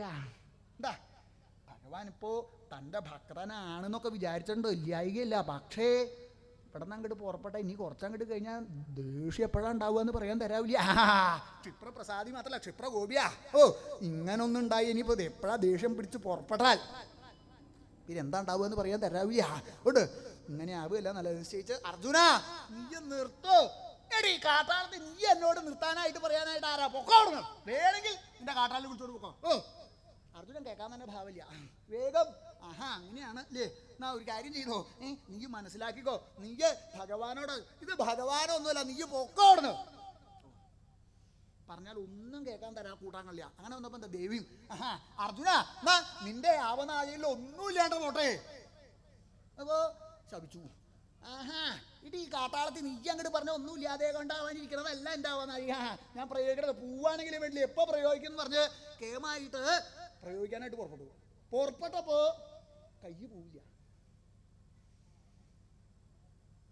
കൈ അങ്ങോട്ട് പോവില്ല എന്നല്ല, കയ്യിൽ പോവില്ല. അവനായിൽ ഇങ്ങനെ കൈ കൊണ്ട് തപ്പിക്കൊണ്ടിരിക്കുക പൂവ് കിട്ടാനായിട്ട്, ഒന്നും കിട്ടാനില്ല. അങ്ങനെ വന്നപ്പോ എന്താ ആഹാ ഈ കാട്ടാളത്തിൽ നിന്റെ ഒരു നാക്ക് കരിനാവുള്ള വഹാന്ന് ഞാൻ കേട്ടതേ ഉള്ളൂ, ഒന്നും നേരിയാക്കി തരാം. എനിക്കിപ്പോ ശരവും പൂവൊന്നും വേണ്ട യുദ്ധം ചെയ്യാനായിട്ട് നിശ്ചയിച്ചു. വേഗം ആ വില്ലെടുത്ത് അതിന്റെ ഞാനങ്ങോട്ട് അഴിച്ചു. ഞാനഴിച്ച് അതിന്റെ പാത്തീനെ അങ്ങോട്ട് കെട്ടിയിട്ട് ആ വില്ല് അങ്ങോട്ട് എടുത്ത് ചാട്ടി അങ്ങോട്ട് ചെന്നാൽ പുറപ്പെട്ടു യുദ്ധത്തിനായിട്ട്. എന്താ ആ വില്ലിന്റെ പാത്തി കൊണ്ട് അട്ടിക്കാനായിട്ടാ പുറപ്പെട്ടേക്കണത്. അങ്ങനെ പുറപ്പെട്ടു വരണം കണ്ടപ്പോ ഭഗവാനും ആഹാ അർജുന നീ ഇത് നിർത്താനല്ല ഭാവമില്ല, എന്നാ നേരിയാക്കി തരാമെന്ന് പറഞ്ഞ് വേഗം ഭഗവാനും ആ പിനാകന്ധനസിന്റെ ഞാനങ്ങ് കഴിച്ച് പാത്തിമ അങ്ങോട്ട് കിട്ടി ചാട്ടി അവിടെ നിന്ന് പുറപ്പെട്ടു. രണ്ടാളും വില്ലോണ്ട് പ്രഹരിച്ചടാ യുദ്ധം. അർജുനൻ ചാട്ടി അങ്ങോട്ട് ചെന്ന് ആ ഭഗവാന്റെ ശിരസെങ്കിലും എന്ന് മാറി മാറി അങ്ങോട്ട് അടിച്ചു തുടങ്ങി. അങ്ങനെ അടിച്ചാൽ ഭഗവാൻ അപ്പൊ തിരിച്ചു അടിക്കും. തന്റെ ഭക്തൻ എങ്ങനെയാണോ തന്നോട് യുദ്ധം ചെയ്യണത് അതുപോലെ തിരിച്ച് യുദ്ധം ചെയ്യണമെന്ന് വിചാരിച്ചിട്ടാ ഭഗവാനും തിരിച്ചങ്ങോട്ട് അടിച്ചു തുടങ്ങിയല്ലോ. അങ്ങനെ പുറപ്പെട്ട സമയത്ത് കുറച്ച് കഴിഞ്ഞപ്പോ ദേവി നോക്കിയപ്പോ ഭഗവാന്റെ കണ്ണിന്റെ ഒരറ്റം, ആ മൂന്നാം തൃക്കണ്ണിന്റെ ഒരറ്റം ചെറുതായിട്ട് ഇങ്ങനെ ചുവന്ന് വശമാണ് നിൽക്കുന്നത്. അത് കണ്ടപ്പോഴാണ് ദേവിക്കും ഇങ്ങനെ അങ്ങോട്ട് പോയാൽ നേരിയാവില്ല. എന്താ ആ മൂന്നാം തൃക്കണ്ണിലെ ചുവപ്പ് ആ കണ്ണിൽ മുഴുവൻ വ്യാപിച്ച് ചുവപ്പ് അങ്ങോട്ട് മുഴുവൻ വ്യാപിച്ച് ഒരു തീപ്പൊരി അങ്ങോട്ട് പുറത്തേക്ക് വന്നാൽ അതോട് കൂട്ടിയിട്ട് ലോകം അങ്ങോട്ട് നശിച്ചു വശാവുക. ഇങ്ങനെയായാൽ നേരിയാവില്ല. ചുവപ്പ് അങ്ങോട്ട് വർദ്ധിച്ചാൽ നാശം ഉണ്ടാവും. അതിപ്പോൾ അധികം പറയേണ്ട കാര്യമൊന്നുമില്ല. ചുവപ്പ് അങ്ങോട്ട് വ്യാപിച്ചാലേ പിന്നെ അവിടെ മുടിയും എന്നുള്ളതായിട്ടുണ്ട്. ഉണ്ട് ഇനി ഇങ്ങനെ പുറപ്പെടുവിക്കുകയല്ല, യുദ്ധം ചെയ്യിക്കുകയല്ല നിശ്ചയിച്ചു. വേഗം അർജുന നിർത്തു, അർജുന ഈ യുദ്ധം ചെയ്യരുത്, ഇത് ഭഗവാനാണ്, യുദ്ധം ചെയ്യരുത്, നിർത്തു. ഇനി കാട്ടാളത്തി ഭഗവാനാണെന്ന് നീ എന്നോട് പറയണ്ട, എനിക്ക് കണ്ടാ അറിയാം ഭഗവാൻ എങ്ങനെയുള്ള ആളാണെന്നൊക്കെ. ഈ കാട്ടാളല്ല ഭഗവാൻ, പൊക്കോ നീണം, ഞാൻ നിർത്താൻ ഭാവമില്ല, വേണമെങ്കിൽ നിന്റെ കാട്ടാളിനെ വിളിച്ചോണ്ട് പൊക്കോ. അർജുനോട് പറയേണ്ട പ്രയോജനമില്ല എന്ന് കണ്ടപ്പോൾ വേഗം ഭഗവാന്റെ അടുത്തേക്ക് ഇങ്ങോട്ട് വന്നു. ഇവിടെ വന്ന് സ്വാമി എന്തിനാ അത് ഇങ്ങനെ യുദ്ധം ചെയ്യണത്, അങ്ങേക്ക് അവന്റെ അഹങ്കാരമൊക്കെ ഇല്ലാതെ നിർത്തു, അങ്ങ് അർജുനെ യുദ്ധം നിർത്തി അനുഗ്രഹിക്കൂ, പിന്നെ യുദ്ധം ചെയ്യേണ്ട ആവശ്യമുണ്ടോ? പാർവതി എനിക്കറിയാം എപ്പോഴാണ് നിർത്തേണ്ടതൊക്കെ, പാർവതി പോകോളൂ, അത്രേ ഉള്ളൂ. പറഞ്ഞാൽ അവിടെ നിന്ന് ഇങ്ങോട്ട് വരും. ഇങ്ങനെ രണ്ടാളുടെ ഇടയിലും അങ്ങോട്ടും ഇങ്ങോട്ടും ഇങ്ങനെ ഓടി തുടങ്ങി. കുറച്ച് കഴിഞ്ഞ് നോക്കിയപ്പോ എന്താ വേറൊന്നല്ല, ഇവര് യുദ്ധം നിർത്താനുള്ള ഭാവമൊന്നുമില്ല. അർജുനൻ ചാട്ടി അങ്ങോട്ട് ചെന്ന് വില്ലുകൊണ്ട് ശിരസിലൊരു പ്രഹരം അങ്ങോട്ട് പ്രഹരിക്കേണ്ടത്, മാറി മാറിയാ പ്രഹരിക്കണത്. അങ്ങനെ ആ പ്രഹരം അങ്ങോട്ട് കൊള്ളുമ്പോ എത്രയായാലും വേണ്ടില്ല, കുറച്ച് കഴിഞ്ഞാൽ ഭക്തനാണെന്നുള്ളതൊക്കെ അങ്ങോട്ട് മറക്കുകയും മനസ്സിൽ ദേഷ്യം അങ്ങോട്ട് വർദ്ധിക്കും. ദേഷ്യം വർദ്ധിക്കുമ്പോ ആ മൂന്നാം തൃക്കണ്ണിന്റെ അറ്റം അങ്ങനെ ചുവന്ന് വശാവുന്നുണ്ട്. അത് കാണുമ്പോ ദേവിക്ക് ഭയം ആയാൽ ആദ്യം പുറപ്പെടും. അങ്ങോട്ടും കൂടെ ഇങ്ങനെ മാറി മാറി ഇങ്ങനെ പറഞ്ഞു തുടങ്ങി. കുറച്ച് കഴിഞ്ഞപ്പോഴാണ് ദേവിയും ശ്രദ്ധിച്ചത്. എന്താ അർജുന്റെ പ്രഹരി അത് ദേവി ശ്രദ്ധിച്ചു. നോക്കിയപ്പോ എന്താ മാറി മാറി ശിരസിലാട്ടിക്കണത്. ഭഗവാന്റെ ശിരസിലാണ് ഗംഗയുള്ളത്. ഈ ആറ്റി മുഴുവൻ കൊള്ളണത് ഗംഗക്കാ. ആറ്റി കണ്ടപ്പോ ദേവിയും അവൾക്കാണ് ഇതിന്റെ ഭാഗ്യം ഉണ്ടായിട്ടുള്ളത് അല്ലേ, എന്നാ ആ ഭാഗ്യം അവള് തന്നെ വെച്ചോട്ടെ, ഈ പ്രഹരമൊക്കെ അവള് കൊണ്ടോട്ടെ. അർജുന ഒരു കാര്യം കേട്ടോ, നീ നിർത്തുവൊന്നും വേണ്ട കേട്ടോ, ഞാൻ വെറുതെ പറഞ്ഞോ, നീ പ്രഹരിച്ചോ, വേണ്ട പോലെ പ്രഹരിച്ചോ, നേരത്തെ പ്രഹരിച്ചില്ലേ അതുപോലെ അങ്ങോട്ട് പ്രഹരിക്ക്. അർജുനെ ഉത്സാഹിപ്പിച്ചു തുടങ്ങി. സ്വതേ തന്നെ അർജുനന് ഉത്സാഹമുണ്ട്, ദേഷ്യത്തിന്റെ ശക്തി കൊണ്ട്. ദേവി ഉത്സാഹിപ്പിക്കണമെന്ന് ചോദിച്ചപ്പോ അർജുന പ്രഹരിക്കാണ്. ആദ്യം തുടങ്ങിട്ടേ അങ്ങനെ 1 2 പ്രഹരിക്ക 3 4. ചിലപ്പോ അർജുനൻ ഗംഗയെ പ്രഹരിക്കണമെന്നും വിചാരിച്ചിട്ടൊന്നുമല്ല, ശിരസിൽ പ്രഹരിക്കാന്ന് വിചാരിച്ച പ്രഹരിക്കുമ്പോ ചിലപ്പോ സ്ഥാനമൊക്കെ മാറിപ്പോകുന്നുണ്ട്. അങ്ങനെ വരുമ്പോ അർജുന അങ്ങനെയല്ല, നേരത്തെ പ്രഹരിച്ചില്ല, അവിടെ തന്നെ പ്രഹരിക്കുക. വേഗം ആവട്ടെ, നോക്കി പ്രഹരിക്കുക, അവിടെ നേരത്തെ തന്നെ അങ്ങനെ ആവട്ടെ, പ്രഹരിക്കുക 1 2 3. ദേവി ഇങ്ങനെ കിടന്ന് തുള്ളി തുടങ്ങി. ആദ്യം കണ്ടപ്പോ ഗംഗാദേ ഭഗവതി കുറച്ചു നേരമായി ഈ പ്രഹരം കൊള്ളണേ. പ്രഹരം കൊള്ളണേക്കാ വൈഷമ്യം വേറൊന്നുമല്ല, പാർവതി തുള്ളണത് കാണുമ്പോഴാ. പ്രഹരം കൊള്ളണേലല്ല, പാർവതി ഇങ്ങനെ തുള്ളണത് കാണുമ്പോഴാണ് വൈഷമ്യം. അത് കണ്ടപ്പോ നീ ഇങ്ങനെ എനിക്ക് പ്രഹരം കൊള്ളണത് കണ്ട് സുഖിക്കുകയാണല്ലേ, എന്നാ നേരിയാക്കി തരാമെന്ന് പറഞ്ഞു. വേഗം ഒരിക്കൽ പ്രഹരിച്ചപ്പോ ആ വില്ല് ഗംഗാഭഗവതി വേഗം കയ്യിലേക്ക് ഇങ്ങോട്ട് വാങ്ങിച്ച് വെള്ളത്തില് അങ്ങോട്ട് മുക്കി. കയ്യിൽ വില്ലിയല്ലേ അതേ കണ്ട് വന്നപ്പോ അർജുനും എടാ കൊള്ളരുതാത്തവനെ കാട്ടാള കുഴിയ, എനിക്കിപ്പോ വില്ലൊന്നും വേണ്ട നിന്നോട് യുദ്ധം ചെയ്യാനായിട്ടെന്ന് പറഞ്ഞിട്ട് ചാടി അങ്ങോട്ട് ചെന്ന് കൈ കൊണ്ട് അങ്ങോട്ട് ഇറ്റിച്ചു തുടങ്ങി. ഇടിച്ചു തുടങ്ങിയപ്പോ ഭഗവാനും ഇടിക്ക് സുഖമൊക്കെ ഉണ്ട്, എന്നാ കുറച്ചു നേരം ഇടി കൊള്ളാം, ഭഗവാൻ നിർത്തണം എന്ന് വിചാരിച്ചാൽ എന്നാലും വലിയ ഇവന്റെ ഇടി സുഖമുള്ളതാണെങ്കിൽ കൊള്ളാന്ന് നിശ്ചയിച്ച് ഇടി കുറച്ച് നേരം ഇടിച്ച് പ്രയോഗിച്ചു തുടങ്ങി. ദ്വന്ദ്വയുദ്ധം പോലെ കൈകൊണ്ട് പ്രഹരിച്ചു തുടങ്ങി. അതിന് ഇടിച്ചു തുടങ്ങി. ഇടിച്ചു കഴിഞ്ഞപ്പോൾ കുറച്ച് കഴിഞ്ഞപ്പോൾ അർജുനൻ കൈ തിരുമ്മി ഭഗവാൻ അപ്പം നിശ്ചയിച്ചു ഇനിയിപ്പോൾ അധികം വേണ്ട, നിർത്തുക, ഇനി അധികം ചെയ്യല്ല എന്നുള്ളത്. നിർത്താൻ നിശ്ചയിച്ച് നിർത്താൻ പുറപ്പെട്ടപ്പോഴാണ് അർജുനൻ കൈ തിരുമ്മി അടിച്ചത്. ഇത്രയെന്നൊരു അടി അങ്ങോട്ട് കൊണ്ടപ്പോ എന്റെ ഇടിക്കല്ല അടിക്കാ സുഖം, എന്നാ കുറച്ചു നേരം കൂടി ആവാം വിചാരിച്ച് ഇങ്ങനെ കുറച്ചു നേരം ഉണ്ടായി യുദ്ധം. അത് കഴിഞ്ഞപ്പോൾ ഭഗവാന് തോന്നി ഇനി ഏകദേശം നിർത്ത് തന്നെയാണ് നല്ലത്, ഇനിയിപ്പോൾ അമാന്തിക്കല്ലേ, ഇനി ഇങ്ങോട്ട് അമാന്തിച്ചാൽ നേടിയാവില്ല എന്ന് നിശ്ചയിച്ചു വേഗം ചാറ്റി അങ്ങോട്ട് ചെന്ന് അർജുൻ്റെ 2 കൈയും അങ്ങോട്ട് പിടിച്ച് അർജുനെ മാർത്തേക്ക് അങ്ങോട്ട് ചേർത്തു എന്ന് മാത്രമല്ല, ചേർത്തപ്പോൾ അർജുൻ്റെ സകല അസ്ഥികളും നുറുങ്ങണത് പോലെ അർജുന് തോന്നിയതേ. നാളത്തേക്ക് ഇങ്ങോട്ട് ചേർത്തു, ആ തലയ്ക്ക് മീതെ അങ്ങോട്ട് ഒരു കറക്കം അങ്ങോട്ട് കറക്കി ഒരു അങ്ങോട്ട് എറിഞ്ഞല്ലോ. എറിഞ്ഞു എന്ന് മാത്രമല്ല അർജുനൻ ദൂരെ ഒരു ദിക്കിൽ അവിടെ ചെന്ന് ചാട്ടപ്പട്ട മറിഞ്ഞടിച്ച് അവിടെ അങ്ങോട്ട് വീണു മാത്രമല്ല കുറച്ച് നേരത്തേക്ക് ബോധം തന്നെ ഉണ്ടായില്ല. അഷ്ടിച്ച് ബോധം വന്ന് എഴുന്നേറ്റ് നോക്കിയപ്പോ തൻ്റെ ഇടം ഇല്ലാണ്ട് അവിടെ ഇങ്ങനെ കിടക്കുക. അവിടുന്ന് ഒരാട്ടി അനങ്ങാൻ പോലും സാധിക്കില്ല അർജുനൻ, എഴുന്നേൽക്കാൻ പോലും സാധിക്കില്ല. അവിടെ ഇരുന്നുകൊണ്ട് അവിടത്തെ സേവിക്കാൻ പുറപ്പെടുന്നുണ്ട്. ഈ നിസാരനായിരിക്കുന്ന കാട്ടാളിനോട് പരാജയപ്പെടുകയാണല്ലോ ഞാൻ ചെയ്തത്. അടിയന്റെ പ്രാണങ്ങളെ തോടുകൂടിയിട്ട് ഞങ്ങൾ കളയാണ്, ഈ അടിയന് ജീവിക്കാനായിട്ട് മോഹല്യേ പ്രാണങ്ങളെ കളയണു എന്ന് പറഞ്ഞ് ഏതായാലും പ്രാണങ്ങളെ ഉപേക്ഷിക്കുകയാണല്ലോ, ആ ഭഗവാനെ ഒന്ന് സേവിക്കുക നിശ്ചയിച്ചു വേഗം കൈകൊണ്ട് അവിടെ ഉണ്ടായ മണ്ണൊക്കെ അങ്ങോട്ട് തടുത്തു കൂട്ടി. എഴുന്നേക്കാനൊന്നും സാധിക്കില്ല, ആ കൈകൊണ്ട് സാധിക്കണത് പോലെ മണ്ണ് തടുത്തു കൂട്ടി ഒരു ശിവലിംഗത്തിന്റെ രൂപം അങ്ങോട്ട് ഉണ്ടാക്കിയെന്ന് മാത്രമല്ല കൈകൊണ്ട് ഇങ്ങനെ തപ്പുക. പൂക്കൾ അവിടെ ഉണ്ടല്ലോ, അനവധി പൂ താൻ തന്നെ പ്രയോഗിച്ച് അനവധി പൂക്കൾ അവിടെ ഇടേണ്ടായിട്ടുണ്ട്. അതുകൊണ്ട് ആ പൂക്കളൊക്കെ കൈകൊണ്ട് തപ്പി പൂക്കൾ കയ്യിലെടുത്ത് ഓരോന്നായിട്ട് ആ ശിവലിംഗത്തും ഇങ്ങനെ അർച്ചു. പൂവായാലും വേണ്ടില്ല, ഇലയായാലും വേണ്ടില്ല, ആ ശിവലിംഗത്തുമ്മേ ഇങ്ങനെ അർച്ചിച്ചു തുടങ്ങിയ സമയത്ത് ഈ പൂവ് അങ്ങോട്ട് ഇട്ടാൽ പൂവ് വീണത് മുഴുവൻ കാട്ടാളുടെ തലക്കലാ. എന്താ ഇട്ടാലും വേണ്ടില്ല, പൂവായാലും വേണ്ടില്ല, ഇലയല്ലേ, എന്ത് ശിവലിംഗത്തും ഇട്ടാലും വേണ്ടില്ല, കാട്ടാളുടെ തലയിലായി ഒന്ന് വീണത്. അത് കാണുമ്പോഴാണ് അർജുനൻ ഇങ്ങനെ പാപിയായിട്ട് തീർത്തുല്ലോ ഞാൻ, അവിടത്തെ സേവിക്കാൻ പുറപ്പെട്ടത് അവിടത്തെ കർച്ചയ്ക്കുള്ള പൂവ് മുഴുവൻ ഈ കാട്ടാളുടെ ചിരസിക്കലാണല്ലോ വീണത് എന്നാണ് തോന്നിയതേ. അത് കഴിഞ്ഞപ്പോ ആ കാട്ടാളിനെയും കാട്ടാളത്തിയായിട്ടും കണ്ട ദിക്കില് ഭഗവാനെയും പാർവതീ ദേവി അങ്ങനെ കണ്ടു. അത് കണ്ടപ്പോഴാണ് അർജുനന് പരമാർത്ഥം എന്താന്ന് മനസ്സിലായതേ. സ്വാമി അവിടുത്തെ തൃപ്പാദങ്ങളിൽ അടിയൻ ശരണം പ്രാപികളെ, അടിയൻ അറിയാതെ കണ്ട് പ്രവർത്തിക്കുകയാണല്ലോ, അവിടുത്തെ പരമാർത്ഥ അടിയന് മനസ്സിലാക്കാൻ സാധിച്ചില്ലല്ലോ. ശ്രീപരമേശ്വര അവിടുന്ന് രക്ഷികളെ എന്ന് പറഞ്ഞുകൊണ്ട് ഭഗവാനെ സ്മരിച്ച് ഭഗവാന്റെ ആ തൃപ്പാദത്തിങ്കൽ തന്നെ അങ്ങോട്ട് അർപ്പിച്ചു. ആ സമയത്ത് അഹങ്കാരം മുഴുവൻ അങ്ങോട്ട് ഇല്ലാതെ കണ്ടായി. അഹങ്കാരം ഇല്ലാതെ കണ്ടാവുമ്പോഴാണ് ആരായാലും ഇല്ല ഭഗവാങ്കലേക്ക് അങ്ങോട്ട് എത്തുക. ഭഗവാന്റെ മരിക്കാൻ പുറപ്പെടുമ്പോൾ മനസ്സിൽ അഹങ്കാരം ഉണ്ടായിട്ട് പുറപ്പെട്ട അതുകൊണ്ട് പ്രയോജനമില്ല.